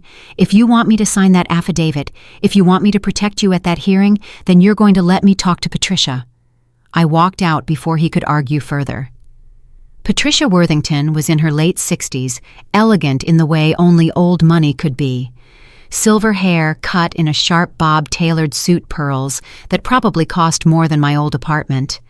But her eyes were kind, and when she looked at me, she smiled sadly.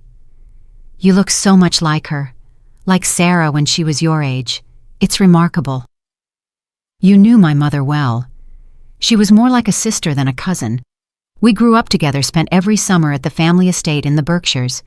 I was there when she met Jonathan. I was there when her parents tore them apart. And I was there when she made the worst mistake of her life. Marrying David Carter.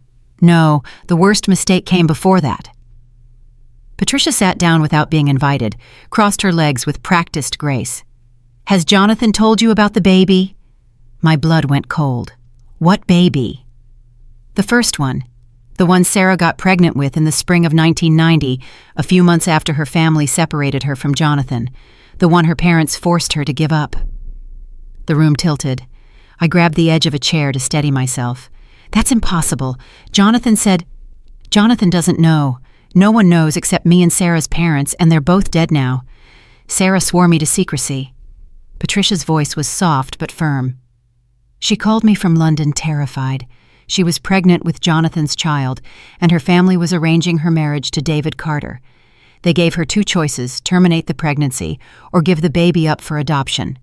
Sarah refused to terminate. So they arranged a quiet adoption through a private agency. The baby was born in November 1990. A girl. I couldn't breathe. Where is she now? I don't know. It was a closed adoption. Sarah never knew where the baby ended up. It destroyed her. That's why she agreed to marry David when she came back from England. She was broken, hollowed out. She went through with everything they demanded because she had nothing left to fight with. Why are you telling me this now? because Victoria Hayes hired investigators to dig into your mother's past. They found records of the adoption. They're going to use it at the hearing tomorrow to prove that Jonathan has an unhealthy obsession with your mother, that he married you as some twisted attempt to replace the daughter he never knew he had. But I'm not that daughter. Aren't you? Patricia leaned forward. Sarah got pregnant with you in early 1999, 9 years after giving up her first child. The timing of your conception matches the only time Sarah and Jonathan were together during her marriage to David. That afternoon at the Carlisle Hotel. How do you know about that? Because Sarah called me afterward. She was sobbing. Said she'd done something terrible, something she could never take back. She was pregnant again with Jonathan's child again, and this time she couldn't give the baby up. David would figure it out. So she passed you off as his. This is insane. It's the truth. Sarah kept 2 secrets until the day she died. The daughter she gave up in 1990 and the daughter she kept in 1999. You, Emily, you're Jonathan's biological child. The DNA test will prove it. I sank into the chair, my legs giving out. Does Jonathan know about the first baby? Not unless Victoria's investigators told him, and I doubt they have. They're saving it for maximum impact at the hearing. Why, what does Victoria gain from this? She gains proof that her father is mentally unstable, that he's been obsessed with your mother for decades, that he tracked down and married his own daughter without knowing it. It's perfect ammunition for an incompetency ruling. But he didn't know. Does that matter? The optics are horrific. Billionaire recluse stalks dead lover's daughter, tricks her into marriage, all while potentially being her biological father. The press will crucify him. The board will remove him from the company. Victoria gets everything she wants. My mind was racing. The first baby, Sarah's first daughter. Do you have any information about her? Anything at all? Patricia reached into her purse, pulled out an envelope. This is everything I kept. The name of the adoption agency, the date of birth, the hospital in London. I always hoped Sarah would want to find her someday, but she said it was too painful, that she'd made her choice and had to live with it. I took the envelope with shaking hands. Inside was a single document, a birth certificate from a London hospital dated November 3rd, 1990. Mother Sarah Elizabeth Miller, father unknown, baby girl, 7 pounds 4 ounces, and a note in my mother's handwriting that made my heart stop. I named her Hope, because that's all I have left. Tears were streaming down my face before I could stop them. My mother had another daughter. I had a sister. Somewhere in the world was a woman who shared my blood, who'd been given up because my mother couldn't fight anymore. I need to find her. Emily, that's not why I came here. I came to warn you about Victoria's plans. You need to be prepared for what's coming. I don't care about Victoria. I care about my sister. Your sister is 34 years old. She's lived her entire life not knowing who her biological mother was. Do you really want to upend her world with this information? She deserves to know the truth. Does knowing that her mother was forced to give her up make anything better? Does knowing that her father has been alive and unaware of her existence for 3 decades change anything except to cause pain? I looked at the birth certificate again, at my mother's handwriting. I named her Hope. Sarah wouldn't have named her if she didn't want her to be found someday. Or maybe Sarah named her as a goodbye, a last gift before letting go forever. Patricia stood up. I've told you what you needed to know. What you do with the information is up to you. But Emily, be careful. Victoria is dangerous when she's cornered, and you've just given her everything she needs to destroy Jonathan Hayes. She left without another word, leaving me alone in the library with a birth certificate and a revelation that changed everything. Jonathan found me there an hour later, still sitting in the chair staring at the document. Margaret said Patricia left. What did she tell you? I handed him the birth certificate without speaking. He read it once, twice, then he sat down heavily, his face draining of color. Sarah had a baby in 1990, my baby. A daughter. She named her Hope. Where is she? Where's our daughter? No one knows. Closed adoption. Patricia said Sarah never tried to find her. Jonathan's hands were shaking as he held the certificate. She never told me. In all those years, in that last conversation at the hospital, she never said a word. She was protecting you, protecting everyone. That's what she did. She kept secrets to protect the people she loved. And you. Jonathan looked up at me, tears streaming down his face. You're mine too, aren't you, Patricia told you. She said the timing matches. The Carlisle Hotel, February 1990, 9 months before I was born. All this time, I've had 2 daughters and didn't know about either one. He stood up, started pacing. We have to find Hope. We have to tell her the truth. Jonathan, she's 34 years old. She has a whole life. We can't just... She's my daughter. Our daughter. She deserves to know she wasn't abandoned, that she was loved, that her mother never forgot her. And what about me? What about the fact that you married your own daughter? The words hung in the air like a bomb. Jonathan stopped pacing. The marriage was never consummated. It's not... We haven't... But you still married me. You still created this whole elaborate scheme to trap me in a contract. How does knowing I'm actually your daughter make any of this better? It doesn't. God. Emily, it makes everything worse. But I didn't know. You have to believe me.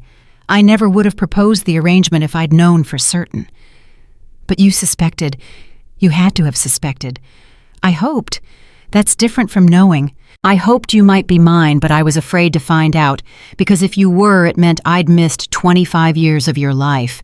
It meant I'd failed Sarah twice, first with Hope, then with you. A phone rang, Jonathan's. He answered it, his face going pale as he listened. How did they get it, I see.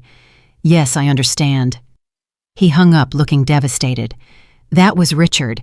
Victoria's lawyers filed the adoption records with the court. They have everything. The hearing tomorrow is going to be a disaster. Then we cancel it. We settle with Victoria, give her what she wants. She wants me declared incompetent and removed from the company. She wants control of the entire Hayes fortune. I can't just hand that over. Why not? What does it matter compared to the truth coming out? Compared to everyone knowing you married your daughter? Because it's not just about me. The Hayes Foundation funds hundreds of charities, supports thousands of people. If Victoria takes control, she'll gut all of it to maximize profits. Everything Sarah wanted, everything we planned, it'll all disappear. Sarah's dead, Jonathan. She's gone, and she's not coming back. You can't keep making decisions based on what a dead woman would have wanted. The words came out harsher than I intended, but they needed to be said. Jonathan looked like I'd slapped him. You're right.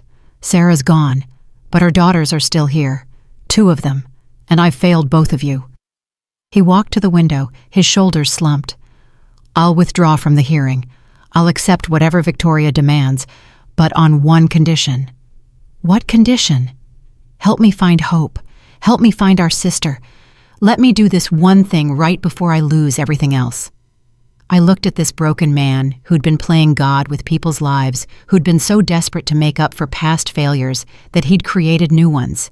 He was a liar and a manipulator and possibly insane. He was also my father, and he was hurting. 1 week, I said. We have 1 week to find her. After that, we face Victoria together and tell her the truth. All of it. 1 week. I'll have every investigator, every resource, everything I have dedicated to finding her. And Jonathan, when we find her, if we find her, we tell her the truth. No lies, no manipulation, no playing God with her life the way you did with mine. Agreed. No more lies. He said it with such conviction that I almost believed him. Almost. But as I left the library and headed back to my suite, I couldn't shake the feeling that we'd all been lying for so long that the truth had become impossible to recognize. My mother had lied to protect us. Jonathan had lied to protect my mother's memory. I'd been lying to myself about what I wanted from all of this. Somewhere out there was a woman named Hope who didn't know her whole life was built on secrets and sacrifices. And in 7 days I was going to find her and destroy the peace she'd built with truth she never asked for, just like everyone had done to me. I pulled out my phone and looked at the birth certificate photo I'd taken. November 3rd, 1990. Hope would have just celebrated her 34th birthday 3 weeks ago. Was she married? Did she have children? Did she ever wonder about the mother who'd given her up? A text came through from Jake. "Am feeling better. Docs say I can go home tomorrow. Did you sign the affidavit?" I stared at the message. The affidavit, the hearing, Victoria's threats. All of it suddenly seemed trivial compared to finding hope. I texted back, "Not yet. Things got complicated. I'll explain when I pick you up tomorrow." More complicated than marrying a billionaire who knew your mom impressive. Despite everything, I smiled. Jake had no idea. I tried to sleep, but couldn't. My mind kept spinning through everything I'd learned. Around 3 a.m., I gave up and went down to the studio. The painting of my mother was still on the easel where I'd left it. I looked at her face, at the smile I'd captured from memory, and felt a surge of anger. "Why didn't you tell me?" I said to the painting. "Why keep all these secrets? Did you think we couldn't handle the truth?" The painting obviously didn't answer. But I could hear my mother's voice in my head anyway, the way she used to talk when I was struggling with a difficult piece. "Sometimes the truth isn't about the facts, sweetie. Sometimes it's about the love underneath the facts. I made my choices out of love. That's the only truth that matters." "But your choices hurt people, Mom. They hurt Jonathan. They hurt Hope. They hurt me." "I know. I'm sorry." I picked up a brush and started painting without thinking. Added shadows to my mother's face lines. I'd forgotten the sadness that had always lived behind her smile. The painting became more real, more honest, less idealized and more true. As the sun came up, I stepped back and looked at what I'd created. Not the perfect mother of my memories, but the real woman. Flawed, scared, doing her best with impossible choices. Human. "I forgive you," I whispered. A sound behind me made me turn. Margaret was standing in the doorway with coffee and toast. "You've been up all night." "Couldn't sleep." "Mr. Hayes hasn't slept either. He's been in his office making calls trying to find Hope." Margaret set down the tray. "Emily, may I speak candidly? Does anyone in this house know how to do anything else?" She smiled slightly. "Fair point, but I need to tell you something about your mother, something Jonathan doesn't know." My pulse quickened. "What about her?" I lied when I said I first met Mr. Hayes in 1990. I actually met him in 1989 when he and Sarah were together. I was working as a private nurse for Sarah's grandmother. I saw them together many times, and I saw what her family did to them. "Why didn't you say something before?" "Because Mr. Hayes asked me not to. When he hired me after he married Catherine, he made me promise never to mention Sarah.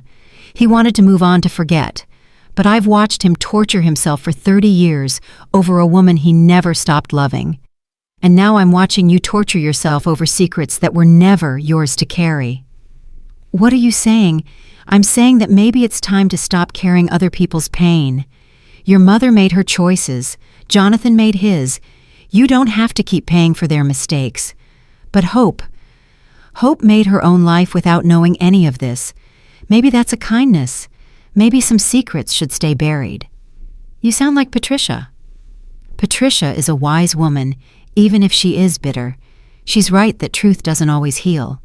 Sometimes it just opens old wounds that were better left closed." I looked at the painting of my mother. "What would you do if you were me?" "I would ask myself what I want, not what Jonathan wants. Not what Sarah would have wanted. Not what's best for Jake or Hope or anyone else. What do you, Emily Carter, actually want from your life?" The question hit me like a physical blow, because I realized I didn't know. For 2 years since my mother died, I'd been in survival mode, taking care of Jake, working 3 jobs, trying to keep our heads above water, and then Jonathan had shown up with his contract and his money and his lies, and I'd traded one form of survival for another. But what did I actually want? "I want to paint," I said slowly. "I want to create beautiful things. I want Jake to be healthy and happy. I want to stop feeling like I'm drowning all the time." "Then do that. Paint, create, take care of Jake, and let Jonathan Hayes figure out his own redemption without using you as the instrument." "But the contract was based on false pretenses. You could break it and sue for damages. Richard knows it. Jonathan knows it. That's why they're so desperate for you to sign the affidavit." But Jake's treatment would still be covered under breach of contract law. Mr. Hayes misrepresented himself. He entered into an agreement under false pretenses. A judge would rule in your favor, and you'd get everything you were promised, plus damages for emotional distress. I stared at Margaret. You've looked into this. I've worked for men with power my entire life, Emily. I've learned that knowledge is the only real currency women like us have. So yes, I've looked into it. I know your options, and I'm telling you that you don't have to stay here. You don't have to sign anything. You don't have to help find hope. You can walk away right now and be free. Why are you telling me this? You work for Jonathan. I work for whoever pays my salary, but I care about people who remind me of myself. Young women who got trapped by circumstances and powerful men who thought they knew what was best. Margaret touched my shoulder gently. You deserve better than this, dear. Don't let anyone convince you otherwise. She left me alone with my painting and my thoughts, and a choice I didn't know how to make. I spent the rest of the morning in the studio painting until my hands ached, trying to quiet the voices in my head telling me what I should do, what I should want, what I should feel. At noon, Jonathan knocked softly on the door. The DNA results are ready. Richard expedited them. Do you want to know? I set down my brush. Are you sure you want to know? I've wanted to know for 25 years. He stepped into the studio holding an envelope. His hands weren't shaking for once. But this is your choice, Emily. We can burn this right now if that's what you want. We can go on not knowing. And live with the possibility hanging over us forever. No, open it. Jonathan broke the seal, pulled out the document. His eyes scanned the page, and I watched his face crumble. 99.9% probability of paternity. His voice cracked. You're mine. You're my daughter. The words should have felt momentous, earth-shattering. Instead, they felt like confirmation of something I'd already known in my bones. I sat down heavily. So that's it then. The marriage is void. Probably illegal. Definitely insane. We'll annul it immediately. Today. Richard can file the papers within the hour. Jonathan was pacing now, the document clutched in his hand. Emily, I'm so sorry. I never meant for any of this to happen this way. But it did happen. You married your own daughter because you were so obsessed with a dead woman that you couldn't see what was right in front of you. You're right. You're absolutely right. I've been so focused on keeping Sarah's memory alive that I've been blind to the actual living people she left behind. You and Jake and Hope. He stopped pacing, faced me directly. But I can make this right. The investigators found something. A lead on Hope.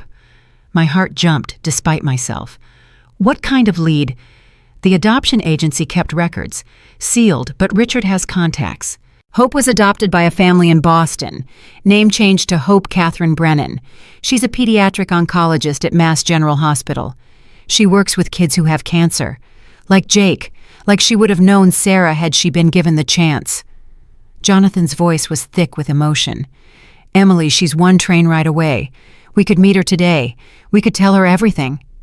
Or we could destroy her life by dumping 34 years of secrets on her without warning. She deserves to know the truth. Does she?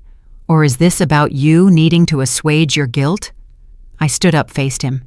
You wanted to save me and Jake to make up for losing Sarah. Now you want to save Hope to make up for not knowing she existed. But we're not your redemption project, Jonathan. We're people with our own lives and choices. I know that. Do you? Because from where I'm standing, you're still trying to control everything. Still trying to fix the past instead of accepting that some things can't be fixed. A phone rang. Jonathan's again.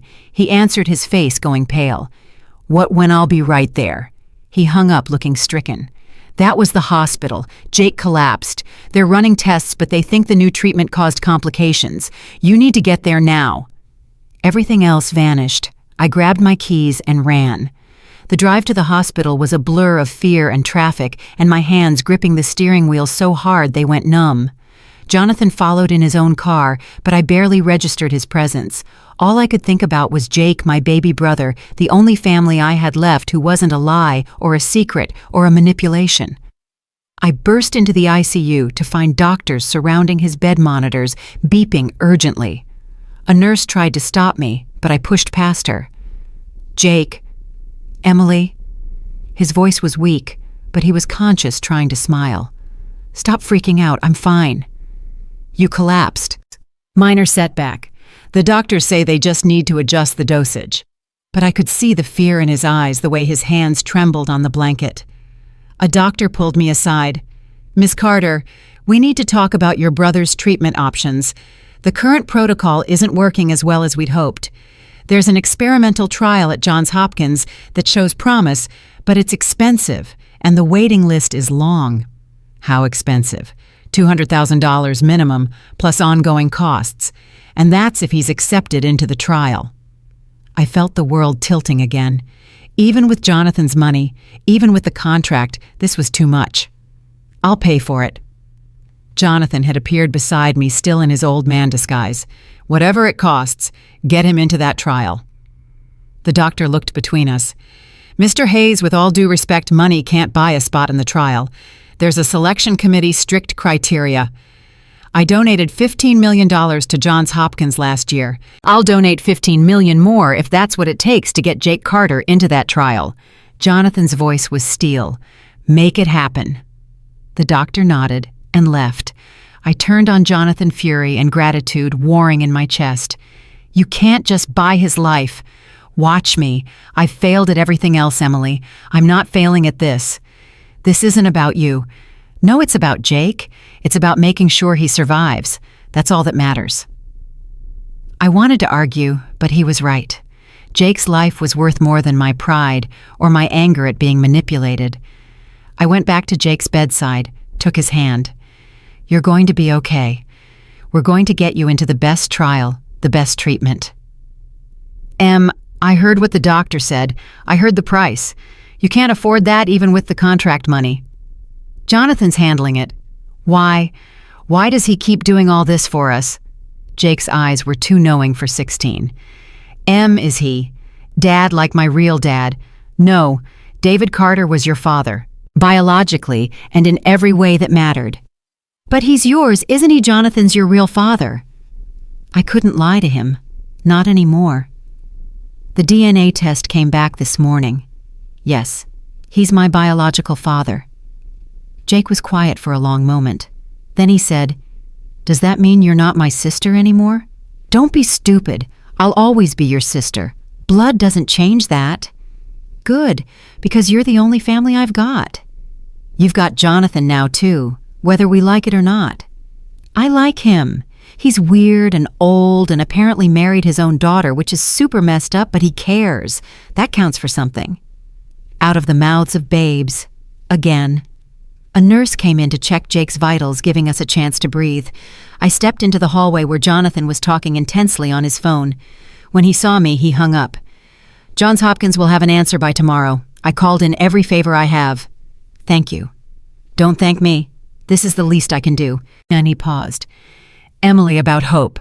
The investigator sent over her contact information, her work number, her address. We could call her right now."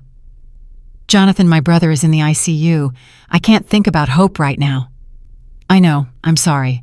But Victoria's hearing is tomorrow afternoon. If we're going to find Hope, if we're going to have any leverage against Victoria's claims, we need to act now." "What do you want from her? You want her to show up at the hearing and prove you're not crazy, that you just happened to marry one daughter while looking for the other. I want her to know she was loved, that Sarah never wanted to give her up, that she has a family who's been looking for her." "You haven't been looking for her. You didn't even know she existed until last night." "But I'm looking now. Please, Emily, help me do this one thing right." I looked at this man who was my father, my husband, my mother's lost love, and every other impossible thing. He was desperate and broken and still trying to control outcomes he had no right to control. But he was also the only reason Jake was getting into that trial, the only reason we had any hope at all. "Fine, we'll call her, but I do the talking.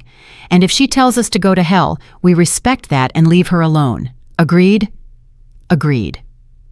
We went to a quiet waiting room. Jonathan pulled up Hope's work number on his phone and handed it to me. My hands were shaking as I dialed. "Pediatric oncology, this is Hope Brennan." Her voice was warm and professional. She sounded like my mother. The resemblance was so strong it took my breath away. Dr. Brennan, my name is Emily Carter. I'm calling about a personal matter. Is there a time we could speak privately? What is this regarding? It's about your biological mother, Sarah Miller. There was a long pause. I don't know anyone by that name. I know this is unexpected. I know you have no reason to trust me. But please, just give me 5 minutes. It's important. Who are you really? How did you get this number? I'm your half-sister. Sarah Miller was my mother too. She passed away 2 years ago from cancer. But before she died, she wanted you to know the truth about why she gave you up. Another pause longer this time. I could hear her breathing, could imagine her in some hospital corridor processing this bomb I'd just dropped. I'm working. I can't have this conversation right now. I understand. Can we meet tomorrow? Maybe I know this is a lot. Tomorrow I have surgery scheduled all morning and rounds in the afternoon. I can't just drop everything because some stranger claims to be my sister. I have proof. Birth certificate, DNA test results, letters from our mother. Please, Dr. Brennan. Hope. Just one meeting, 1 hour of your time. Stop calling me Hope. My name is Catherine. My real family named me Catherine. The rejection stung, but I pushed through it. I'm sorry, Catherine. I'm not trying to disrupt your life or replace your family. I just want to tell you about the woman who gave birth to you, about why she made the choice she did. Don't you want to know? I've spent 34 years not knowing, and I've been fine. Why should I care now? Because she loved you. She named you Hope because that's all she had left after they made her give you up. Because you have a sister and a brother who want to know you. Because the truth matters even when it's painful. I heard her take a shaky breath. I'm in Boston. Where are you? New York, but I can be there by tonight. We can meet wherever you want, whenever works for you. There's a coffee shop near the hospital, Cafe Pamplona on Bow Street, 7 p.m. tonight. 1 hour. That's all I'm giving you. Thank you. Catherine, thank you so much. She hung up. I looked at Jonathan, who'd been listening to every word. She'll meet us, tonight in Boston. Us, Emily. Maybe I should sit this one out. Let you talk to her first, sister to sister. No, you're her father. She deserves to know that too. Besides, if this is going to blow up in our faces, we might as well do it together. We made arrangements quickly. Jonathan chartered a helicopter to get us to Boston by 6:30. I left Jake in the care of the best doctors money could buy, promising to be back by morning. On the flight, Jonathan was silent, staring out the window at the landscape passing below. What are you thinking? I asked. That I'm about to meet the daughter I didn't know I had. That she might hate me. That I might make everything worse just by existing in her life. Probably. But we're doing it anyway. Why? Why are you helping me with this when you could just walk away? Margaret told you about the contract loopholes. You know you don't need me anymore. Because Hope deserves to know the truth. And because despite everything, despite all the lies and manipulation, you're still my father. And I don't know how to walk away from that. Jonathan reached over and took my hand.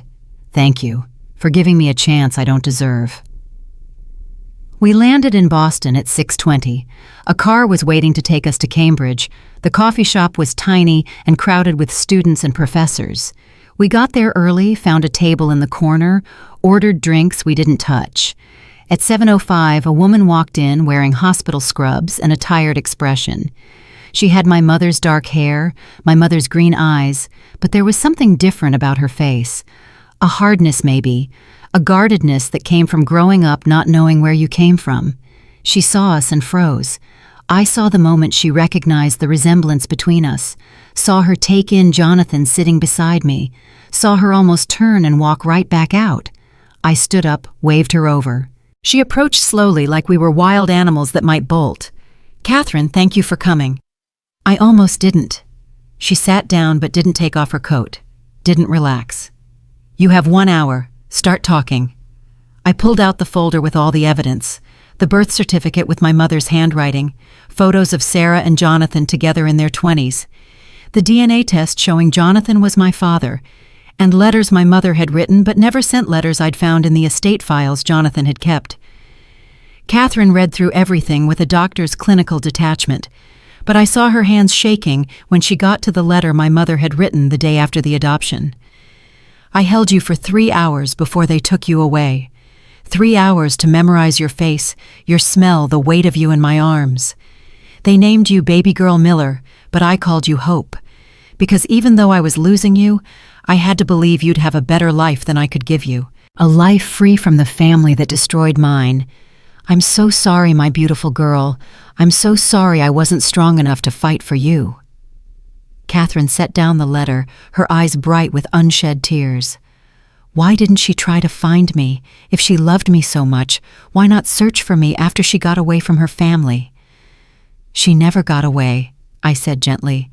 They forced her to marry a man she didn't love. She had 2 more children with him. She lived a half-life teaching art and raising kids and carrying the weight of losing you every single day. And him, Catherine looked at Jonathan. Where was her great love during all this? Jonathan spoke for the first time. I was being an idiot, making my own mistakes, building a company, trying to forget her. I didn't know about you until 2 days ago. If I had known, I would have moved heaven and earth to find you. How convenient. How very convenient that you didn't know. It's not convenient.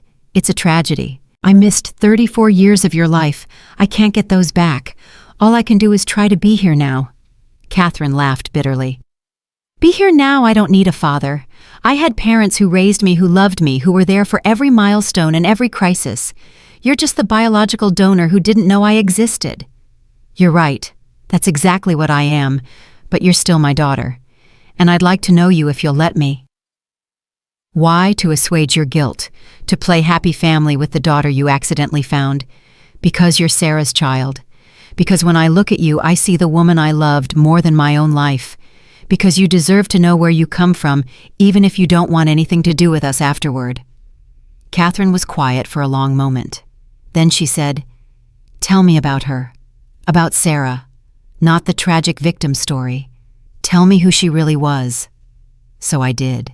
I told her about my mother's terrible sense of direction, how she got lost driving to the grocery store we'd been going to for years, about how she sang off-key in the shower and made the worst coffee known to man, about how she could look at a painting for hours, finding beauty and meaning where other people saw only colors and shapes, about how she loved her children fiercely, protectively, sometimes suffocatingly. She made mistakes, I said. She kept secrets. She let other people make choices for her when she should have fought back. But she loved us, all of us. Even you, maybe especially you, because you were the one she lost. Catherine was crying now, not bothering to hide it. I used to fantasize about my birth mother, create whole stories about why she gave me up. Sometimes she was a teenager who couldn't handle a baby. Sometimes she was sick or dying. Sometimes she was just poor and desperate. I never imagined this, that she was from wealth, that she was forced, that she spent her whole life regretting it. She did regret it, every single day, but she also would have been glad you were happy that you had a good family. She would have wanted that for you more than anything. I do have a good family. My mom, my adoptive mom, she's amazing. She's a retired teacher. Dad's a contractor. They gave me everything, supported me through medical school, never made me feel like I was anything other than their daughter. Then they're the ones who deserve your loyalty. We're not asking you to replace them. What are you asking for? I looked at Jonathan, then back at Catherine. I don't know. The truth, maybe. Connection. A chance to know each other. But only if that's what you want to. Catherine wiped her eyes. I have questions. So many questions. About Sarah's medical history, about my genetic background, about what she was like at my age. I can answer some of those. Jonathan can answer others. And I found her journals, her paintings, her whole life documented in ways you'll want to see. But not today. Today I need to process this. I need to talk to my parents, my real parents, and figure out what I want. She stood up. Thank you for finding me. Thank you for telling me the truth. But I can't promise anything beyond that. That's more than fair. She started to leave, then turned back. Emily, do I have other siblings? You mentioned a brother. Jake, he's 16. He's sick right now, cancer, but he's fighting. He's brave and funny, and he'd love to meet you someday. A brother. Catherine's expression softened. I always wanted siblings. You have 2 now, if you want us." She nodded once and left. Jonathan and I sat in the empty coffee shop surrounded by the wreckage of revelations and the fragile hope of new beginnings. "She hates me," Jonathan said. "She doesn't know you well enough to hate you. Give her time." "Time? I've wasted so much time already." "Then stop wasting more. We have Victoria's hearing tomorrow. We need a plan." We flew back to New York that night. I was exhausted, emotionally drained, running on fumes and stubborn determination. When we got back to the estate, Margaret was waiting with news. Victoria's lawyers called. They're offering a settlement. She'll drop the incompetency petition if Mr. Hayes agrees to step down as CEO and transfer 40% of the Hayes fortune to her immediately. "That's a fortune," I said. "Billions of dollars." "It's everything Sarah and I plan to give away," Jonathan countered. "The foundation, the charities, the scholarships. Victoria will gut all of it. Then we fight her at the hearing. We tell the truth and let the judge decide." The truth makes me look insane. Married my own daughter, stalked my dead lover's family, fathered a child I didn't know existed. How does that not result in an incompetency ruling? Because the truth also shows intent. You didn't know I was your daughter when you proposed the contract. You were trying to help, not hurt. That matters. Richard Stone appeared in the doorway. "I hate to interrupt, but we have another problem. The press got wind of the hearing. Someone leaked the adoption records. By tomorrow morning, this is going to be all over the news." "Victoria," I said. "She leaked it to force our hand." "Almost certainly. She's playing for maximum damage. If we go to the hearing, you'll both be destroyed publicly. If we settle, she wins everything." I looked at Jonathan. He looked older than I'd ever seen him, defeated and exhausted. "What do you want to do?" I asked. "I want to protect you and Jake and Hope. I want to make sure Sarah's children have the futures she wanted for them. I don't care what happens to me." "That's not an answer. It's the only answer I have." Something crystallized in my mind. A plan crazy and risky, but maybe the only way forward. What if we control the narrative? What if we go public first, tell our story before Victoria can twist it? A press conference. Richard looked skeptical. "That's incredibly risky. Everything about this situation is risky. But if we own the truth, if we present it honestly, maybe people will understand. Maybe they'll see that this was about love and loss and trying to make up for mistakes, not about obsession or insanity. Or maybe they'll crucify us," Jonathan said. "Emily, I can't let you do this. Your reputation, your future, are already compromised the moment those records go public. At least this way, we get to tell it our way." We worked through the night crafting a statement, preparing for questions, steeling ourselves for what was coming. At 7 a.m., we held a press conference on the steps of the Hayes Industries building. Cameras flashed, reporters shouted questions. I stood at the microphone with Jonathan beside me. No mask, no disguise, just a father and daughter facing the truth together. "My name is Emily Carter," I began. "And this is Jonathan Hayes, my biological father. 3 months ago, I married him for money, not knowing who he really was. Today, I'm here to tell you the truth about how we got here." I told them everything. About my mother's forced marriage, about the baby she'd given up, about Jonathan's decades-long attempt to make up for losing her, about the contract that had seemed like a lifeline, but was actually so much more complicated, about the DNA test and the daughter we'd just found, and the son fighting cancer. "Jonathan Hayes made mistakes," I said. "He lied about his age, he surveilled my family without our knowledge, he manipulated circumstances to help us in ways we never asked for. But he didn't do any of it from malice or obsession. He did it from grief and guilt and a desperate need to keep a promise to a dying woman. That doesn't make it right, but it makes it human." Jonathan took over then. "I'm not asking for forgiveness or understanding. I'm asking for the chance to make this right. The marriage has been annulled as of this morning. Emily is my daughter, not my wife, and she'll be treated as such. The money I promised her family will be honored not as payment for a fraudulent contract, but as child support I should have been providing for 25 years. And I'm stepping down as CEO of Hayes Industries effective immediately." That caused a stir in the crowd. "My daughter Victoria will take over as CEO," Jonathan continued, but the Hayes Foundation will remain independent, funded by an irrevocable trust that even Victoria can't touch. The charities Sarah Miller wanted to support will continue to receive funding. Her legacy will live on.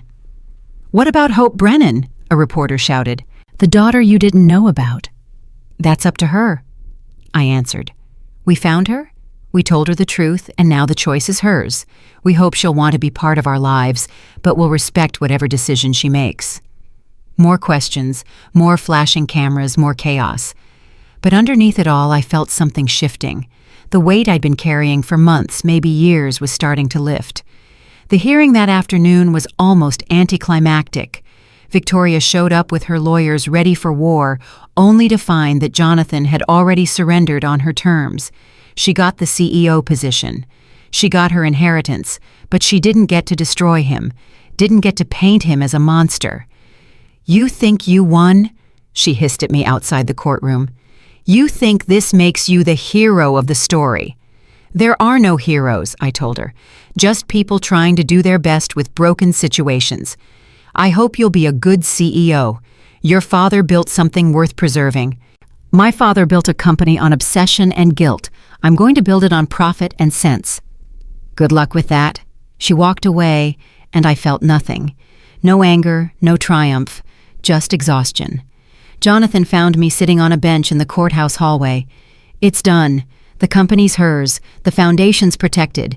You and Jake are set for life." "What about you? What will you do now?" "I don't know. I've spent 30 years building a company, and the last 2 years trying to fix the past. Maybe it's time I figured out how to live in the present." "That sounds like a good plan." We sat there together, father and daughter, not quite sure what we were to each other, but trying to figure it out. Jake was accepted into the Johns Hopkins trial 2 days later. His first round of treatment went well. Better than well. Within a month, he was in remission. Within 3 months, the doctors were using words like cure and miracle. Hope called me 6 weeks after our meeting in Boston. She wanted to meet Jake. She wanted to see my mother's paintings. She wanted to know her siblings slowly, carefully. But she wanted to know us. We met for lunch, then dinner, then weekend visits. She told us about her life, her work, her boyfriend, who didn't know what to make of this sudden family appearing out of nowhere. We told her about growing up with Sarah, about the mother she'd never known, but who had loved her from a distance. "I don't think I can call him Dad," she said one day, referring to Jonathan. "My dad is the man who taught me to ride a bike and helped me with my math homework. But maybe I can call him Jonathan. Maybe we can figure out what kind of relationship we're supposed to have." "That's all anyone can ask for," I told her. Jonathan sold the estate and moved to a smaller place in the city. Without the company, without the need for disguises and secrets, he seemed younger somehow, lighter. He started volunteering with cancer charities, using his experience with Jake to help other families navigate the nightmare of pediatric illness. "Your mother would have liked this," he told me one day when I visited him at the volunteer center, using the money to actually help people instead of just throwing it at problems. "She would have liked you being honest too. No more masks." "No more masks," he agreed. I used my inheritance to open an art studio in Brooklyn, not a vanity project, but a real working space where I could paint and teach and create. I held my first show 8 months after the press conference. Hope flew down from Boston. Jake came fresh from his latest clear scan. Jonathan stood in the corner trying not to cry as he looked at the painting I'd hung in the center of the gallery. My mother's face, honest and real, with Hope on one side and me on the other. 3 generations of women connected by love and loss, and the secrets we'd finally laid to rest. "She'd be proud of you," Jonathan said. "She'd be proud of all of us, for surviving, for finding each other, for choosing truth over comfort." The painting sold for $50,000 to an anonymous buyer. I later found out it was Jonathan, but I didn't call him on it. Some gifts you accept without question. Jake graduated high school 2 years later, cancer-free and planning to study medicine. "Someone's got to understand this stuff," he said. "Might as well be me." Hope brought her boyfriend to the graduation. He proposed 6 months later. She asked me to be her maid of honor, and I cried for an hour straight. "I have 2 families now," she told me. the one that raised me and the one I was born into. I'm the luckiest person in the world." Victoria never spoke to Jonathan again. She ran Hayes Industries with ruthless efficiency, tripled the stock price, and made Forbes' list of most powerful women in business. We saw her at charity events sometimes, and she'd nod politely before looking away. Some wounds don't heal, some relationships can't be salvaged, and that's okay too. As for me, I learned that family isn't about blood or contracts or even love sometimes. It's about showing up. It's about telling the truth even when it's hard. It's about forgiving people for being human and flawed and doing the best they can with impossible choices. My mother kept secrets to protect us, and maybe that was wrong. But she also loved us fiercely, completely, in the only way she knew how. Jonathan lied and manipulated and controlled, and that was wrong too. But he also gave everything he had to keep a promise to a dying woman, to protect her children, to make up for the past. We're all just doing our best with broken situations, making mistakes, trying again, hoping that love is enough to bridge the gaps between who we are and who we're trying to be. And sometimes, if we're very lucky, we get a second chance to get it right. I stand in my studio now 5 years after that courthouse wedding painting a new piece. It's a family portrait, but not the kind you'd see in a magazine. It's messy and complicated and real. Jonathan with gray in his hair, smiling gently. Hope in her white coat, professional and kind. Jake tall and healthy, with his whole life ahead of him. And me in the center brush in hand, finally creating the life my mother wanted me to have. The life I chose for myself. Because that's what freedom looks like. Not money or contracts or security, but the ability to choose. To decide who you want to be and who you want in your life and how you want to love and be loved. My mother gave that to me in her way. Jonathan gave it to me too eventually. But mostly I gave it to myself, by refusing to be a victim, by demanding truth, by forgiving without forgetting, by choosing to build something beautiful from all the broken pieces. And isn't that what art is after all? Taking what's shattered and making it whole again. Taking pain and transforming it into beauty, taking secrets and setting them free. I named this painting Hope, not for my sister, though she's in it, but for what we all need to survive. Hope that tomorrow will be better than today. Hope that truth will set us free. Hope that love in all its messy, complicated forms is enough to save us. My mother was right about one thing. Art is about seeing the beauty in broken things. And I've spent my whole life learning that the most broken things, when held up to the light, shine the brightest.